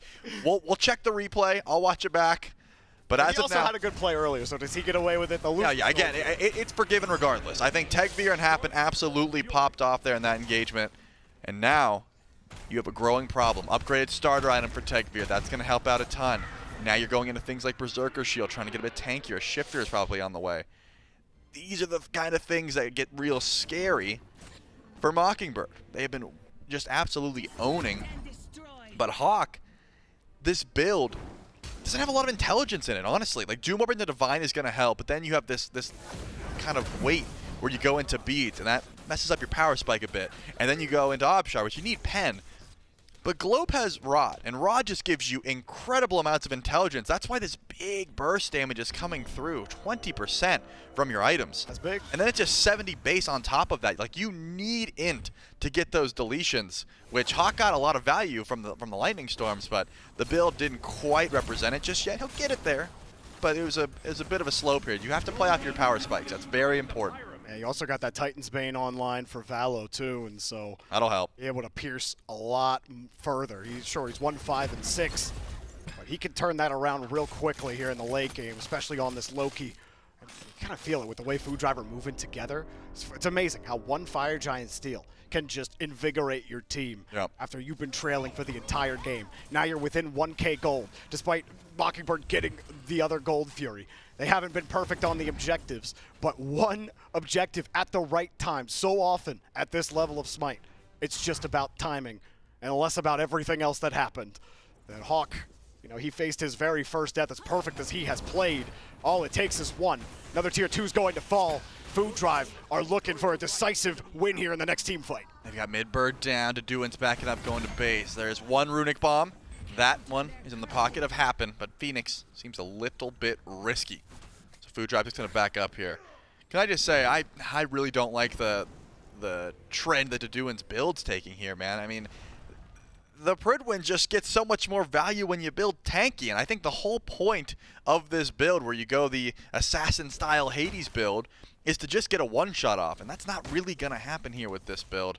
You can live a little bit longer. That will certainly help. This active item shield that can slow, you can get some value from it. But I think if you are going to build this style, it's all or nothing. You can't go in for a sort of bruiser-style Hades build. That means your one-shots aren't going to come through, and you're not going to be quite tanky enough. But hey, maybe Daduin's going to prove me wrong here. There's still ways to make this very beneficial. He does have pretty decent mitigations. So I mean, but you make a good point, right? Sometimes some gods can work with a little of column A, right, a little of column B. Hades is not one of those gods.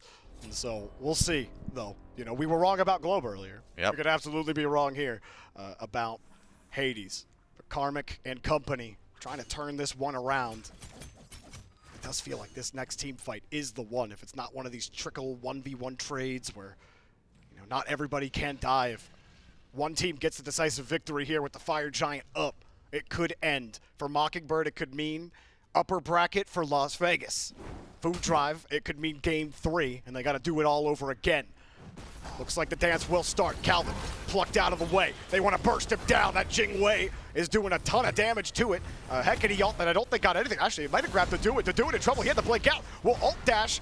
The enhanced ability is down now. He's got nothing left to escape. Tegvir melts him to the ground, and that is disastrous for Mockingbird. They get forced off the Fire Giant and have to find a way back in, and everybody stood tall here. You see Happen waiting for it. On the back end, there's Valo looking for Herox on the backside. Gets plucked in towards the Fire Giant and absolutely deleted. Tegvir gets 2, and that Fire Giant's falling quickly. There's no way in for Mockingbird. Food Drive have turned this game around. And with Valo, I thought he was going to go in there. He had Assassinate, decided not to use it. And that's exactly what I'm talking about. I mean, Daduin had a decent flank. He went into the invis, thought he had a good play going. He popped his shield, and it was smaller than Globe's shield now. That's because it's built off of your protections, and he has none. If you're going to go one tank item, it's got to be something like Spirit Robe. Now, you're going to have to try and defend without your solo, without your jungle. Mockingbird have to play this one slow. Maybe off a freeze, maybe off a lightning storm, but Spud and Hawk have a lot of heavy lifting to do to keep this tight and tall. Drive need to be methodical about this. You can't stick around too long.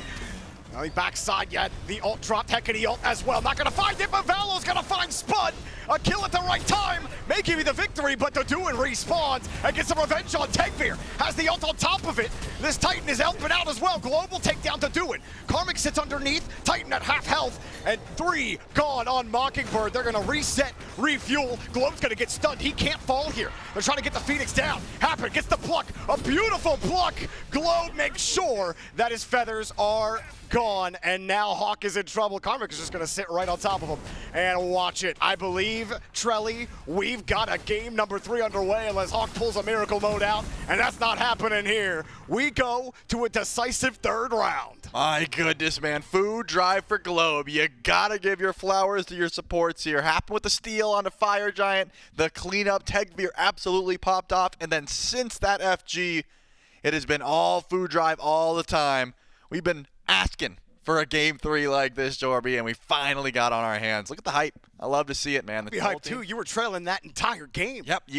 This could have very easily been a 2-0. And it's not just the steal on the Fire Giant. I mean, even if the FG actually did end up going the way of Mockingbird, there were so many low health bars. I just think that Food Drive really came together for that one engagement. And since then, they were able to get those much-needed power spikes, and they fought as a unit. And because they grouped up like that, they just had so much confidence. They walked up like to every fight like they were going to win. Yeah, and they did. I think, Calvin, who was so good in like the first half of that game, walling off good attacks from Food Drive, and then he just ended up getting shut down. So, well, we've got ourselves a game 3 on our hands. I'm curious how those picks and bans are going to go, but more importantly, those team fights, and I know you're going to want to see it as well, so you have a chance to get up and take a little break, but we're going to be back real soon, so make sure you're back in your seat as we get started for game 3.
afloat and we're taking on water.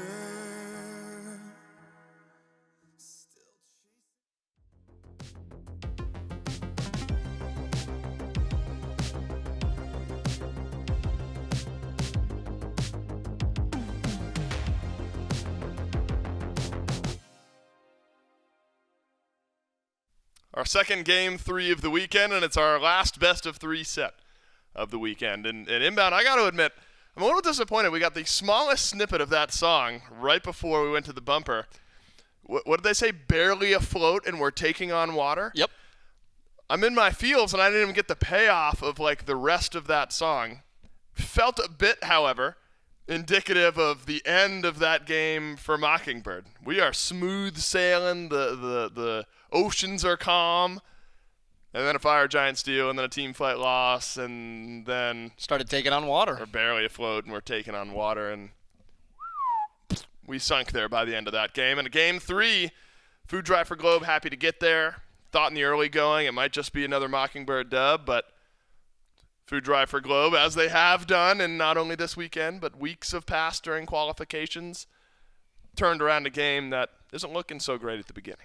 Yeah, they're just so pesky. Like, not even that big of an opportunity for them to take that fight around Fire Giant, but a nice steal by Happen, and then a very slow team fight by them, healing up with that Fire Giant. And after they win that one fight, it was just all Food Drive for Globe after they get that steal. Things sticking out to me, Happen's early game Sobek, I was a little unimpressed with, but for some reason, the more like the game went on, the better it looked. And it was fine early game, I think is the best way to say it. It was fine, a couple plucks here or there, fell behind. But the middle portion and the late game of the portion of what he was doing, he was just really hard to lock down, was able to harass a lot. I liked how he looked on that Sobek, and I'm glad they prioritized it again even after that game 1. I think it is a character where, depending on, what side you take, whether it's first or second, Sobek might be the series decider, in my opinion. Well, when the enemy team gets to the point where they're barely afloat and they're taking on water, Sobek, great God. Sorry about this, guys. At really fully sinking that ship. And I mentioned it before, very rarely have we gotten game 3s this weekend. This is now only the second out of all of the matchups that we've gotten. And you'll remember when the set began, real hard-hitting analysis out of me. Oh, jeez. I said, I don't know. These teams have been, they've been good at times. They've been bad at times. I think they're both pretty close. And here we are in game 3. Every once in a while, a Chair 1 weasels their way into some analysis. And this is my win, and I'm going to take it while we're there. So it's a breakdown from game 2, though. We move on from that Fire Giant steal, the team fight, snowball the rest of the fights of that game. You talk about Sobek as a series decider. And we'll go into picks and bans as I'm going to ask you about picks and bans. Worth a ban if you're in the first pick slot, or you're picking it first overall. You're sort of changing up your strategy as this set goes on. If you're Food Drive, is this a ban, or are you leaving open the opportunity to first pick? I think you're leaving it open as the first pick, and it's interesting that Food Drive is on that first pick again. Mockingbird takes that second pick side. It opens up an opportunity for Mockingbird to decide what that they are going to be able to play. Poseidon and Amaterasu banned. That'll leave the Sobek open. Has been important, but yeah, worth mentioning. Sobek in that conversation, but CERN has been very important. A couple support picks have been right up there with that Sobek. And so CERN still taking that mantle of most important in the eyes of Food Drive. And Dave, I have one plea here with this Cernanos. Okay, great. I love Cernanos. Please pick a winning duo lane with this CERN. The difference between a losing duo lane with CERN is it's night and day. This character is broken if you can get a lead. Pair it with something, and actually with Mockingbird locking in these, Sobek is still available, and that's like the gods that they made their mark on going into this tournament. CERN and Sobek, so much pressure, a lot of CC. That's what I'd like to see them do. And I'm feeling slightly unsettled, and I do every time Loki gets locked in. That very creepy laugh, the laugh line. I was going to ask who you think of the casters could do the best Loki. Me. I don't know. That was kind of stinky.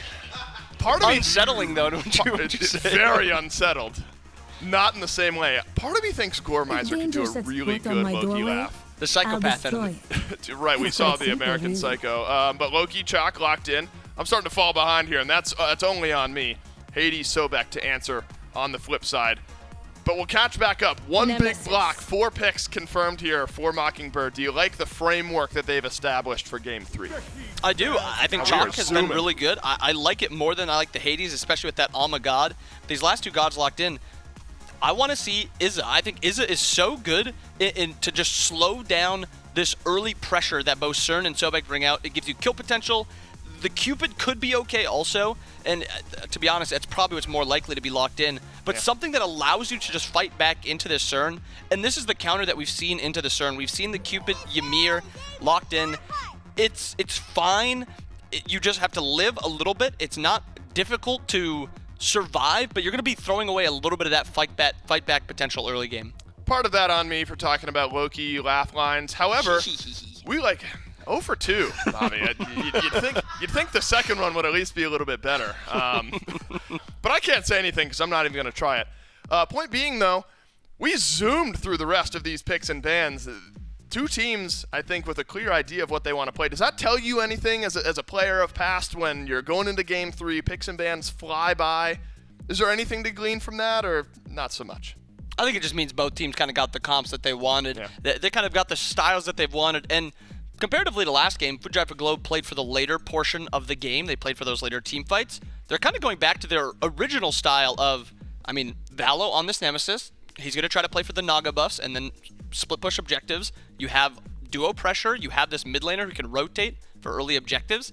The only semi-worry I have, Hades has looked really, as you said about both of these teams, they're a little inconsistent. Sometimes they look good, sometimes they look bad. That's the same thing with Hades. I'm just worried about that consistency. Well, you're trying to avoid falling down into the losers bracket when we land down in Las Vegas. EU versus NA. Food Drive versus Mockingbird. Game 3 starts right now.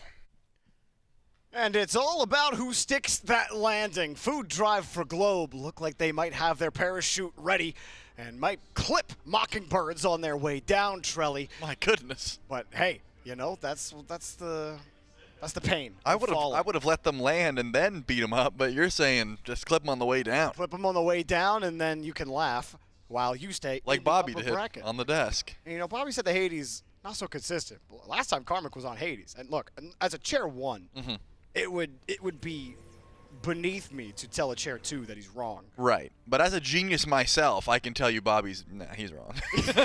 And that's why I have you. I'm just kidding. Oh man, yeah, chair 2s are geniuses though. We all can agree with that, right, chat? I can't see you, but I can tell you're all saying +1, this guy's a genius. Look at the invade strats though. You gotta love to see it, man. Karmic lurking. Oh, are we doing a lane swap? We are. Oh. Yeah, you can see Calvin and Spud over near right side of the map. They want blue buff, they want red, and that means that Karmic has the ability to either A, teleport away and just try and fight over in duo, or chill here. This is something that, if you're new to the Founders Series, this is not something new. There has been a bit of lane swapping. You go in and you proxy, you try and take red and blue, you let Deduin just solo farm over in left lane, and you usually do this when you're up against a lane that is just going to own you, right? When you've got Sobek and CERN looking at you, and you say, we need to hit level 2 and we need to do it safely, there's no way you're going to get soloed by just a Karmic on a Hades, right? Yeah. But a Sobek and a Cernanos can definitely do that. So that's why Mockingbird's doing this strat. We'll see if it pays off for him. It happened, and Deduin boxing it out, and Deduin will lose it. Happen gets to walk away, and I'm really curious how this duo will go. Valo on the Nemesis. The Loki got taken away from him this time. So you get the speed buff. He does. The slice and dice is up, and poor Deduin gets absolutely nothing. Bit of a scrap in mid lane. You can see that the one thing this strat does do is it makes it so that Herox can go mid and possibly look towards Globe. It's not as if Valo can make that same rotation. He's a little bit behind. But it's also a Ra who's got Aegis. You're pretty safe as long as you have your sustain and you hang on to your slow immunity. Here's the gank attempt. They came back over. But the stun took too long. Yeah, it took too long to do it. Technic just went right in because he's got some assistance from Valo. Calvin's too slow after the slice and dice. Does he get away? I think he will. Yeah, just barely. Almost found him on the brambles. We'll move out of it. And you talk about Food Drive, where their comfort lies, it's these two picks right here. The Des talked about it, about how this is exactly what they want. Tegvir wants to be CERN. They want the Sobek with it. It adds so much pressure, but you really need to find a way to actually get that CERN online early. Because last few times Tegvir has played Cernanos, he hasn't had that same success the last 2 days.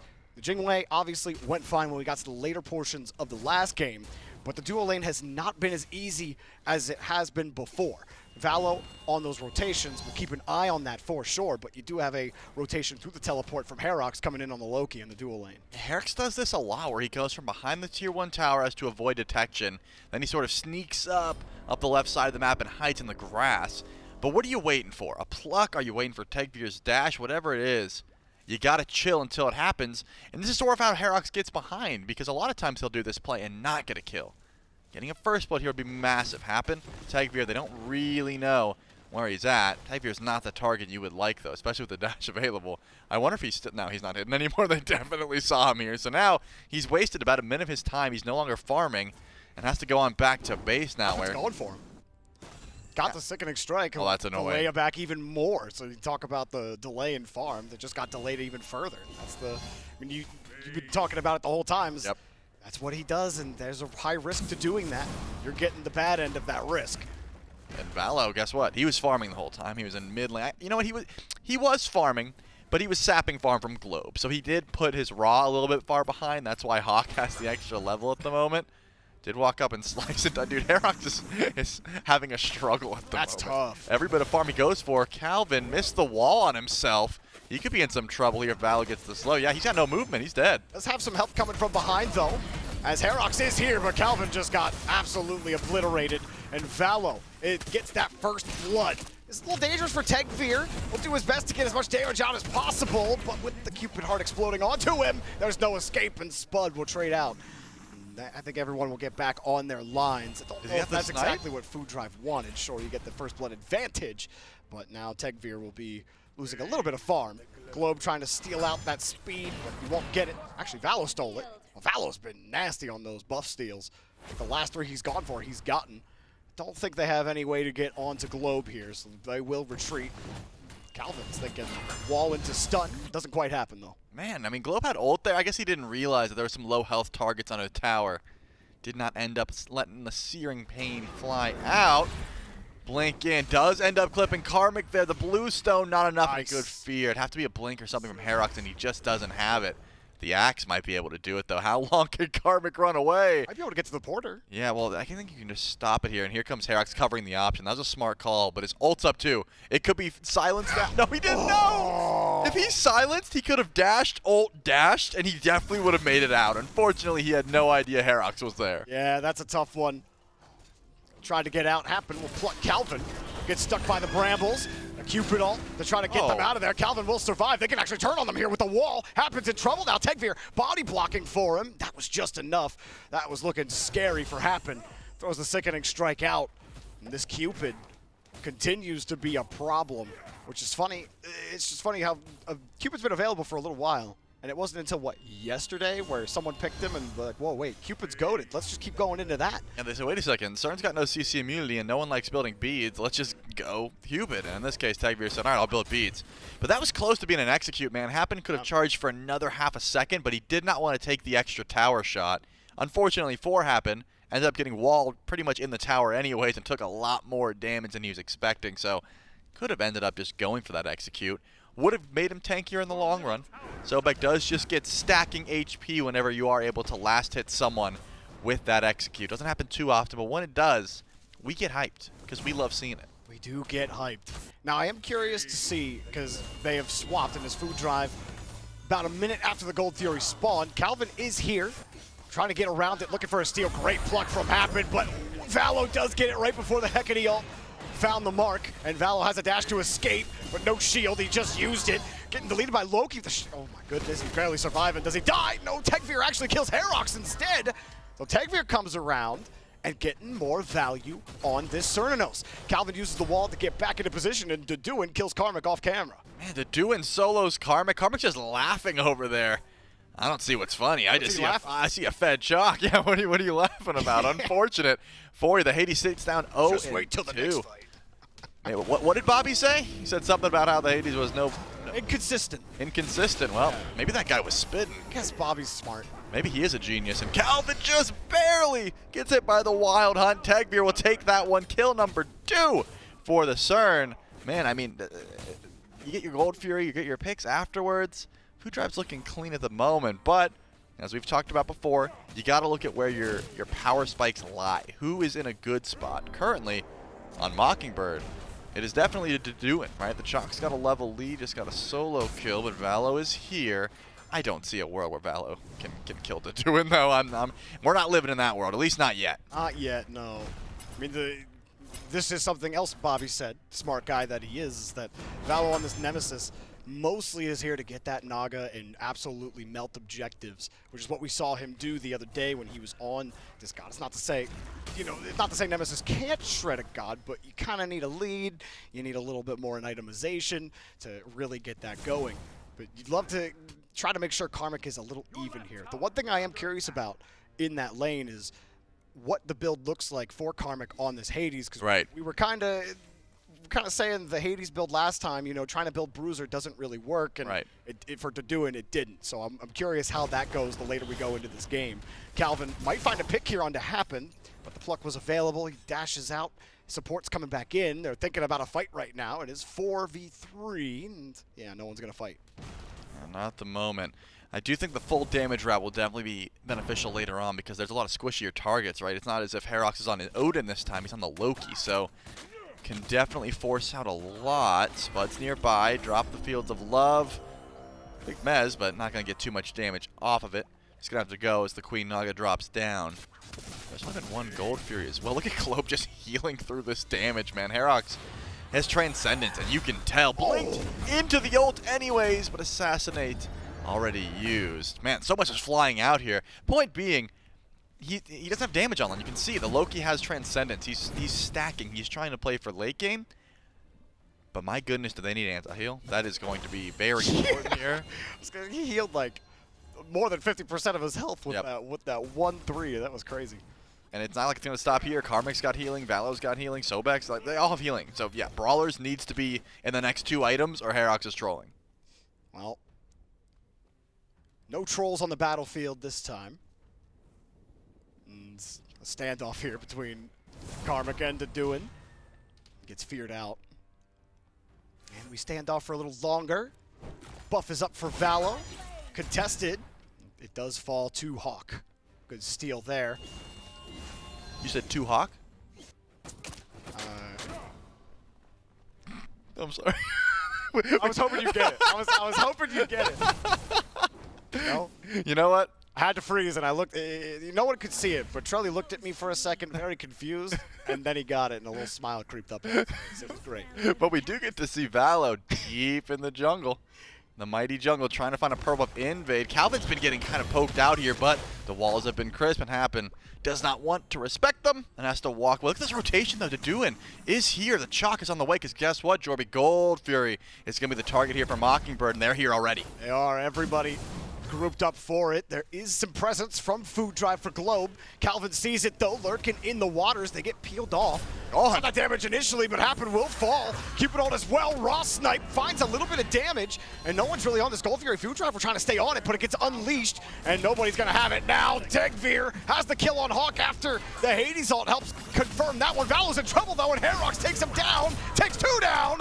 Globe off the table. Karmic picks 1 up, but can he survive for much longer? Tegveer cannot live. Deduin will get 1 on a killing spree after the double kill from Herox. That fight went not the way that Food Drive were hoping. A 2 for 3 for Mockingbird. Karmic did just dash in. Is there any way you can find a kill here? Nah, Herox doesn't want to risk it, and Karmic does have threatening damage with that Polynomicon online. I like the attempt though, man. Mockingbird bring the rotation over. There was some good DPS. Globe had a nice snipe. But you just cannot stand up to the dive at the moment of Deduin and Herox, both sitting at 3-0-3 or 3-1-3. All of the kills, all of the action has been through these two, barring some action there from Spud, as you can see 1-1 and 2. But still, they don't have any anti-heal. I talked about how anti-heal is going to be very important for Mockingbird, but Deduin has a ton of sustain as well. The soul gem, the rain, all of that is keeping him so tanky, so alive. So I'm thinking divine brawlers, you know, the Ankh, there's going to need to be some anti-heal on both sides here sooner rather than later. Karma could not get the buff steal. Been a lot of these standoffs between these two in this game. There's a lot more fighting going on in games 1 and 2, a lot more kills being dropped. Now another pull on the Gold Fury, but Mockingbird are also ready for it. You saw how quickly they can melt it if they have even a little bit of space. Herox on the backside forces the Aegis out. Also trying to get out of it, had the Ross snipe his way out of the Hecate ult, and that works out. We'll use the port to get him away, and I gotta say, that's about as well as that could have went for Hawk. Or not Hawk, excuse me, for Globe to escape Hawk's ult, if you will. But Mockingbird have actually peeled them off a little bit. Tegvir's here, getting the poke out. Karmic gets through, dashes right into Spud, and takes out a lot of that damage. Herox has happened on the other side, though. Calvin trying to force Karmic out of this fight completely, but it looks like Food Drive may have taken control of it. Still, Deduin's around here. He is a problem. Globe takes care of that problem. There's Hawk as well. Karmic immediately turns on him. Stormcall gets 2 silenced, but do they have anything to play? There's nothing to play for. Mockingbird, it's just more of a staggered retreat, trying to buy some time. Their teammates have respawned, and it actually forces Food Drive off the Gold Fury. So they try to prioritize the fight. They can't get anybody down. Gold Fury stays up. Can they get this tier 1? Oh, Ross Snipe not gonna find the mark. Karmic. Oh, he'll get in front though. Man. Gets stunned out, and that could have been the kill. Tegvir was close. Herox did make the rotation and gets the reset on the stealth, and is just going to sit here lurking. Gold Fury is still that target both teams are after, but remember, Food Drive for Globe has a ton of sustain. Spud is going to get a little bit of damage off to happen, not really bringing anything for it. Herox is close to assassinate, though. That's the target you're looking for, but he gets rooted. It just gets one shot. His ult just came off cooldown. Well played by Tegvir. Is this the opening that Food Drive has been looking for? Or are they just watching to make sure that Mockingbird doesn't try and sneak anything? I can tell you one thing, though. Spud needs to AFK farm. Like, bro needs to chill. He was level 9 and then got picked before that engagement. He needs to just relax and find some farm because Tegvir is a true 2 levels ahead of him currently. That's exactly what Food Drive wanted. They wanted Tegvir to get ahead early on this Cernanos. He's so threatening. That burst is absolutely ugly if you cannot handle it. And being that far up will certainly present itself as a problem. You can't handle the burst, stay out of the duo lane. Stay out of the brambles. That's what they say. Stay out of the brambles is better. Okay, you had the better analogy last game, so I had to make up for it, you know? Well, I appreciate that. At least we're grouping up here. And that's what everyone's been doing on the left side of the map, just full-on 5-manning the Gold Fury. I mean, Pyromancer's up, Fire Giant's about 30 seconds from spawning in. It's all about punishing the overcommitment towards just trying to go in for gold. Because don't get me wrong, Gold Fury is important. There's been one so far this game. It's been gone to Food Drive for Globe. But you don't want to forego pushing minions. You don't want to forego your buff spawns just because of the dance at Fire. Or at Gold Fury, rather. There are times when you can give that up. You can see, though, it's just Valo over and left. Can we see a grouping towards this Nem? I mean, Herox is on the way. Spud, what are you doing? Spud. Oh. Almost got sliced. He's got Blink, though. Valo's looking for some beef. Yep, he's got it. He's debating on it. But Herox is behind. Uh-oh, look out. He's behind you, bro. Oh, and that is a little dangerous. Turns out the beef has horns, but you turn right around, got the shield, got the reflect, and Herox almost got it. Wow. Outboxed there. How about Valo right now? He's kind of nasty on this Nemesis. We don't see it very often, but both times we've seen it, honestly, it's been pretty good. Fire Giant was started up there for a second by Food Drive. They sought to do it, and they found a more attractive target. 2 silences happen. Hasn't pushed back. Deduin's doing a lot, though. The Hecate ult, I don't think found the mark. Globe somehow gets out of it again. Calvin is just getting diffed on by Karmic, and Deduin finds Tegvir on the other side. That's a big kill. Deduin hoping to find Globe as well. Globe, there's no escape for him. There's too much. A little weave, but you can't find a way out. Spud will get the kill. I don't know if they have, they certainly have enough for it. Go for that Fire Giant if they want to with Globe and Tegvir down. There's still enough to steal if they want. Look at Valo doing exactly what he does on this Nemesis, going for that tier 2 on the left side. Has a little bit of an assist from Hawk coming and will prevent that tier 2 from falling. Valo will get out, but he did do a lot of damage. Herox Is an assassinate ready? Surely he has it as a decoy out. Shield reflects it right back, but it's just too much to handle between the Hecate and the Loki, and he's off the table. Well played there by Herox. Knew that he didn't have the burst to do it himself, but with Hawk, plenty there for it. Karmic just going for a little bit of proxy. This Hades is a big... Can they stop this back here? Yeah, it would be close, but yeah, the teleport will certainly help. I think Karmic should be able to get out as long as he has his ultimate, but has it... He didn't use anything! Oh, his ult's just off. He just came off cooldown right there. My goodness. I think he was counting on that CC immunity, but it didn't come through. I mean, you get so much movement with the Pillars of Agony, but he was a second off of that cooldown. That's why he played it so confidently and gets punished for it. I feel like the timing of going under the tower is like, you know, that the timing of the cooldown there just was off. Like, sure, you're going to take some damage from Cupid. That's going to matter whether you're under the tower or not. Why add the extra damage to the total? Now Happens in some trouble. And I don't know if he's getting out of this. Lurking in the waters, and he's going to stay under. Good night to you, Happen. Storm call to zone everyone else out. Mockingbird want this Fire Giant. This will be a nice turn for them. They've owned the kills. But we've seen Food Drive on the farm. It was looking a lot better for them, but these last few fights have not looked good for Food Drive. Man, I really thought that pick on a Karmic would have been enough to open the doors here for Fire Giant, but Mockingbird understands that even in a 5v4, it's very risky to go for a play like that. We've got time, though. Gold Fury still available. Pyromancer already dropped down. The Runic Bomb went to happen. But the Sobek does have some decent burst when it comes to these objectives. Haven't really seen anything to shout out build-wise just yet. I mean, Valo is shredding with these auto attacks, but I really want to see how Deduin's build ends up petering through because he's doing so much damage, man. This Chalk is essentially unkillable. I don't know how much damage Herox can do by himself, but Deduin, we need to help out if you want to kill Valo. Honestly, it looked like Herox might have handled that himself even after Valo's ult. He did so much damage. That was after the shield. It's not looking as free as it was earlier. Well, now Herox is 7-2. Bro's been cooking. Unfortunately, he's still even as far as XP goes. But that's a tough life. Yeah, it's going to take some time. Loki still needs like one more item. I'm telling you, Brawlers and Heartseeker, and we are in there. Woo. Dash again. Dash into the ult. And oh, the heal. Oh, he healed. He's turning it. You're dead. Oh, my God. Spun out. Spam laugh him. Spam laugh him, bro. That's what I do.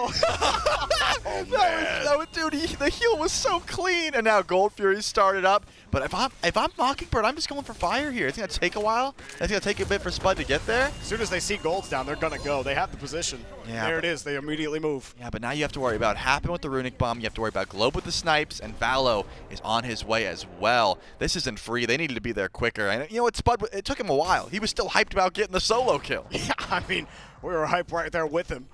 Valo does get zoned out, forced to blink. The rest of the team coming to support. The dance of the Fire Giant just may begin. Look at Herox looking for the kill on Globe. Happen around to support as well. The Herox will wait for a couple more seconds. Happen.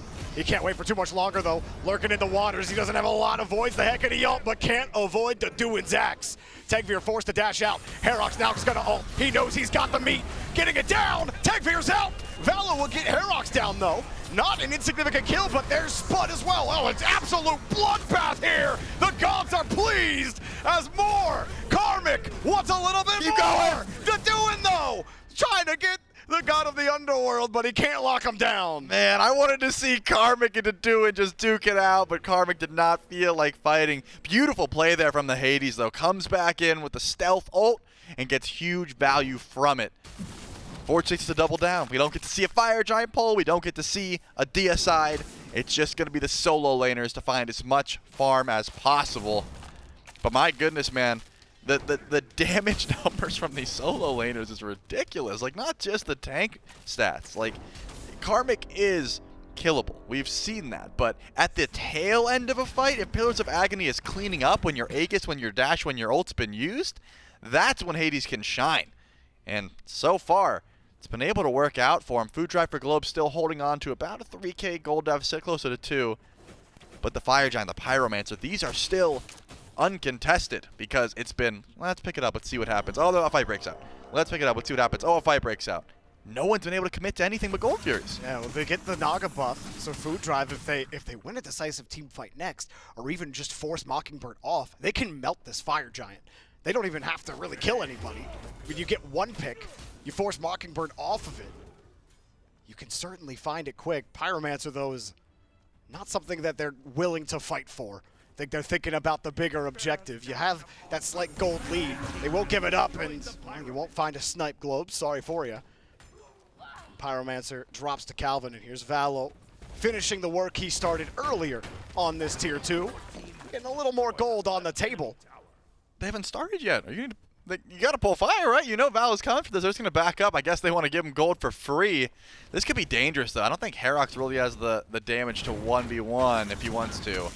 Probably just let Valo run away at this point. Just need to kill the minions. Yeah, but now Food Drive is just pulling Fire Giant in their face. This is ridiculous. Valo's just going to keep him here. He did pull 2 back. Oh my god, hi-rez after the ult. Valo's just going for it. Wants the kill. Valo found him, and Deduin is just hoping to pick up the pieces. Deduin does find the Lego bricks. Tegvir kills Spud, though. This is working in Food Drive's favor now. Tegvir is up. They absolutely have the requirements to take down this Fire Giant, but they need to make sure they stay alive. Tegvir got ulted. Hawk couldn't get the kill. Tegvir, how in the world is he alive? Finds the spacing to get out, but he needs to keep on running if he wants to get out of it. I don't think that's exactly what they wanted. Tegvir, slight TKO, but you're happy that you have Globe next to you, and you're just going to get out, refuel, and again, the Fire Giant stays up. Can I just say that you never send hi-rez back to defend against Valo. It's a 1v1 that Loki simply doesn't win. You don't want to take that trade. Deduin even went back as well. He's like, okay, I'll be there just in case. And the second you see 2 members of Mockingbird back, yeah, Food Drive's going to feel confident. You might as well step forward. I can't believe that Tegvir was able to get to the backline to kill Spud and make it out alive. I mean, that's ridiculous. It's not like he has Blink. It's not like he had the tanks with him. Just a dash. He went in by himself, and then, of course, the peel came through. But now Mockingbird's certainly on the back foot here. And if there is a fight that's going to break out, it's going to be through the Helm of Darkness from Karmic, right? The stealth Hades to the backline, just trying to one-shot. No Aegis on Spud for about a minute. Hawk is still sitting fine. You know, he's got 4 items. He has it to himself. Hey, good shout, Doug. Yep, that is what we were calling for. More intelligence in this Hades build. And that's why Karmic is able to make these plays. He's just chunking. He is chunking. Valo melting the Gold Fury himself. And Food Drive getting ready for another fight. Slowly but surely. Well, this is a different story for Food Drive. They could not win any objectives until midway through the game where they stole the second Fire Giant and then turned things around. But Food Drive, well, the fights haven't been great. The farm has been a little better. Karmic running back. They want to kill him quickly. Forced into ult, enhanced dash. Trying to get out. Helm of Darkness is only going to survive you for a little bit longer. No way. Oh, a little dip. He jukes everything. He gave him the slip and dip. Is he done, though? hi-rez could be here, but I don't think you want to ult in if I'm hi-rez. Yeah, he had the attempt, but it would have been risky. I can't believe the juke shoes Karmic just put on there. That is massive. They found him out. They could have chased down a little bit harder, possibly even found the kill. But regardless, Karmic lives to see another day. He's going to miss some cooldowns for a bit, but that's fine. Do you start back up? Absolutely, Mockingbird. Fire Giant has been pulled. There's a pluck on it to Deduin. Do you want to do it in your backline? Deduin is actually holding everybody. Look how fast. You do? The Fire Giant's melting, but Tegvir takes him down, and now they move forward. Happens in for the lurk, and Hawk gets the Fire Giant. They want to kill everybody now. Food Drive don't want anybody to have this buff. Calvin protects the retreat, picks up the wall, and that's a huge steal. Yep, you will take it. Mockingbird's able to grab it, but Food Drive, they still have the one-man advantage, and the one man is Deduin. This is the 6-0 chalk that just got shut down. What can Food Drive do in the meantime? I mean, yeah, you're happy if you're Mockingbird, you're able to get your Fire Giant and leave, but can you still fight and pay attention to Karmic? Already has ult up, and he's coming from the back. Helm of Darkness activated. They don't see him. They don't know. And the god of the underworld pulls him through. Tegvir makes sure Hawk dies. Look how much damage Karmic is doing. The snipes, the left clicks, the kills. You have the Fire Giant, but we have your life. Down it through the mid-Phoenix. Food Drive for Globe. Just may stay in the upper bracket on their way to Vegas with 4 down.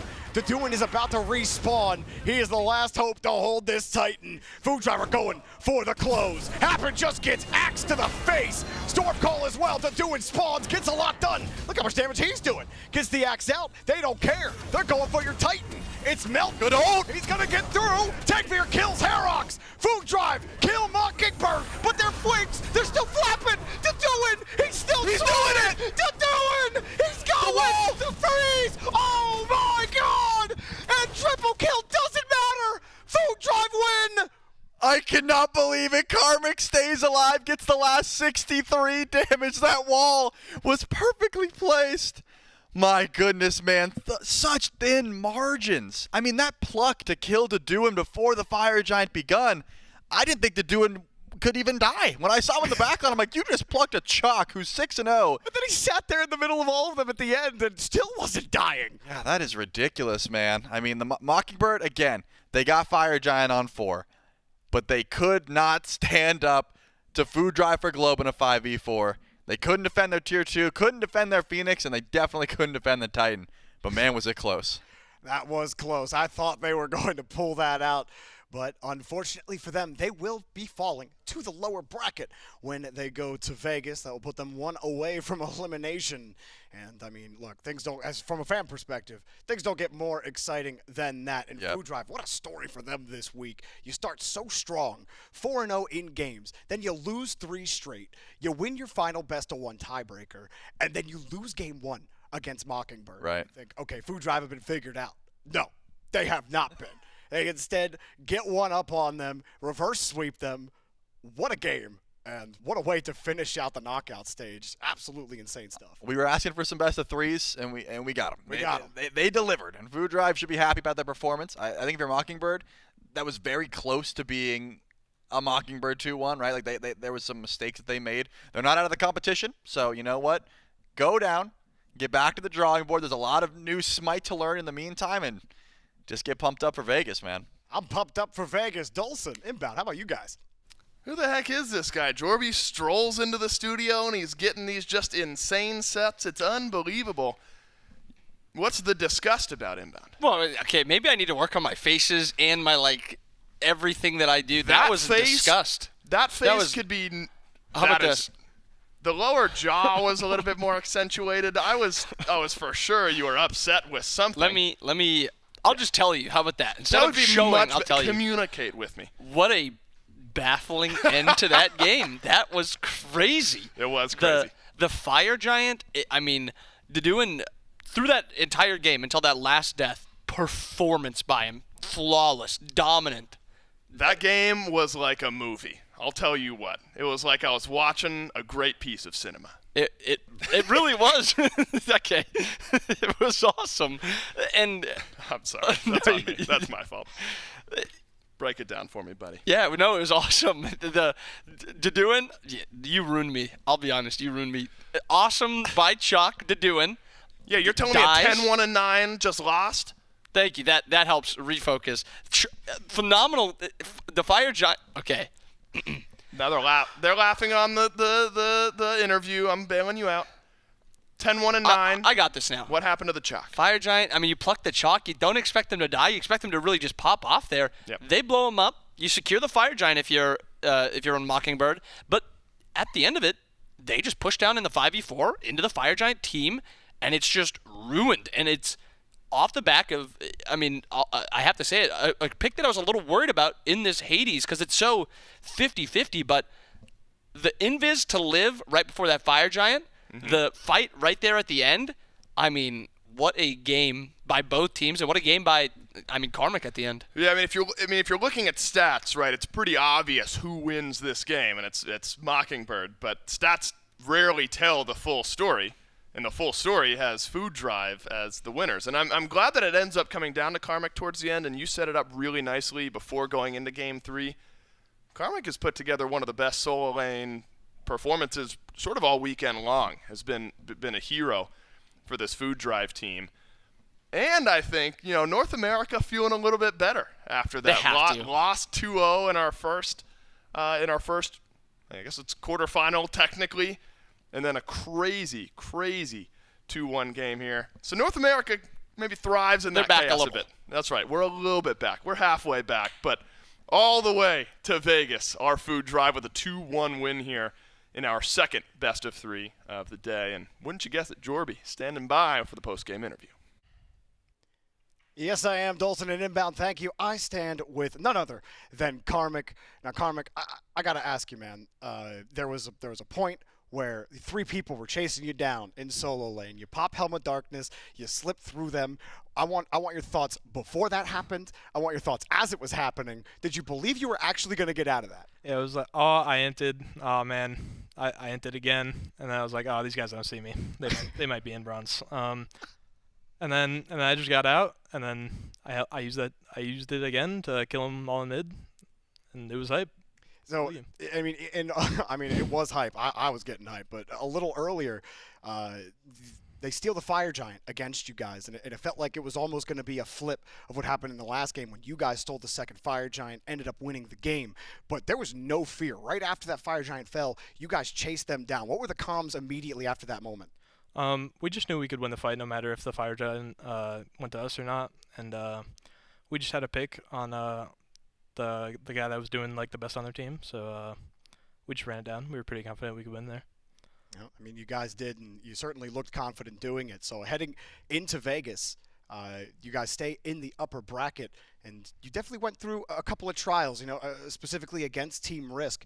So heading into Vegas, what's the number one thing you guys are hoping to work on to make sure you stay in the upper bracket, try to go the distance? We're just going to keep up with the prep and taking the game seriously, getting good practice, and figuring out the meta and stuff and the items.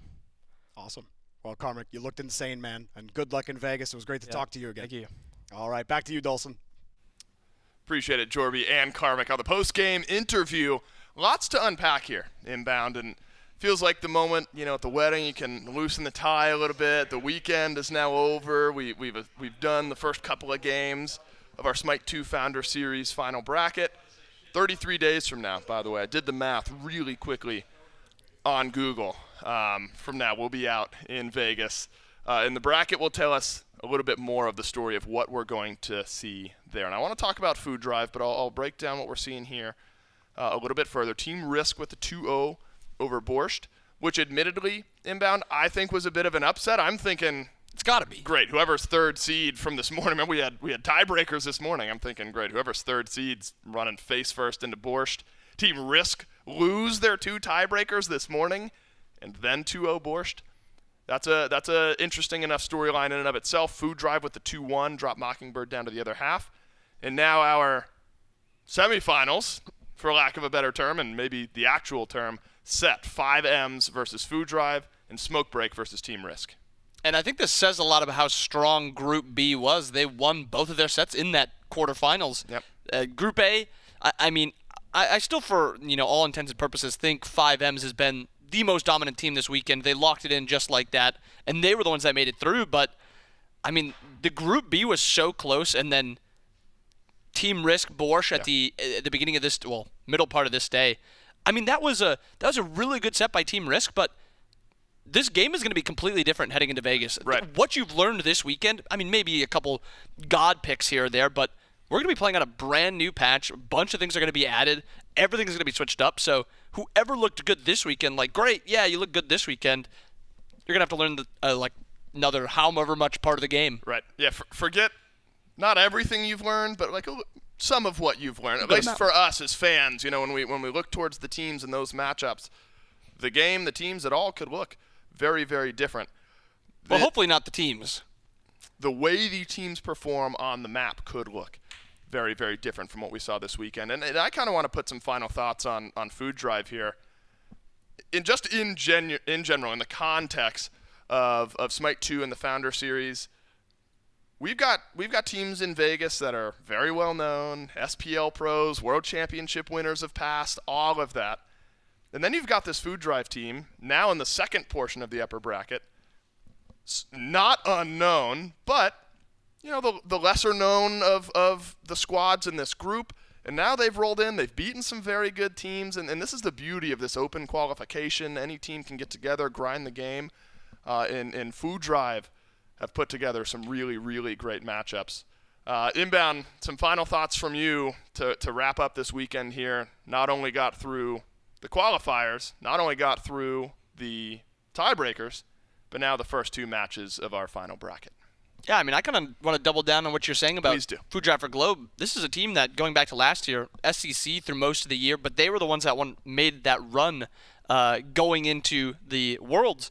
This is a team that, including Rat Milk onto this team because he was their old jungler, I mean, they have taken that next step forward, and they're the next upcoming competitive team that I think you need to keep your eyes on. They have inconsistencies, yes. They have issues in some regards, yes, but they're exciting, and I think that's what matters.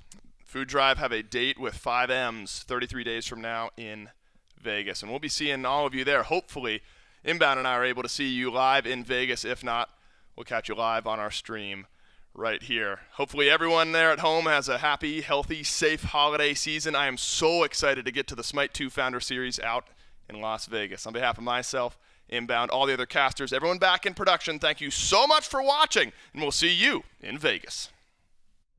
Made in Georgia.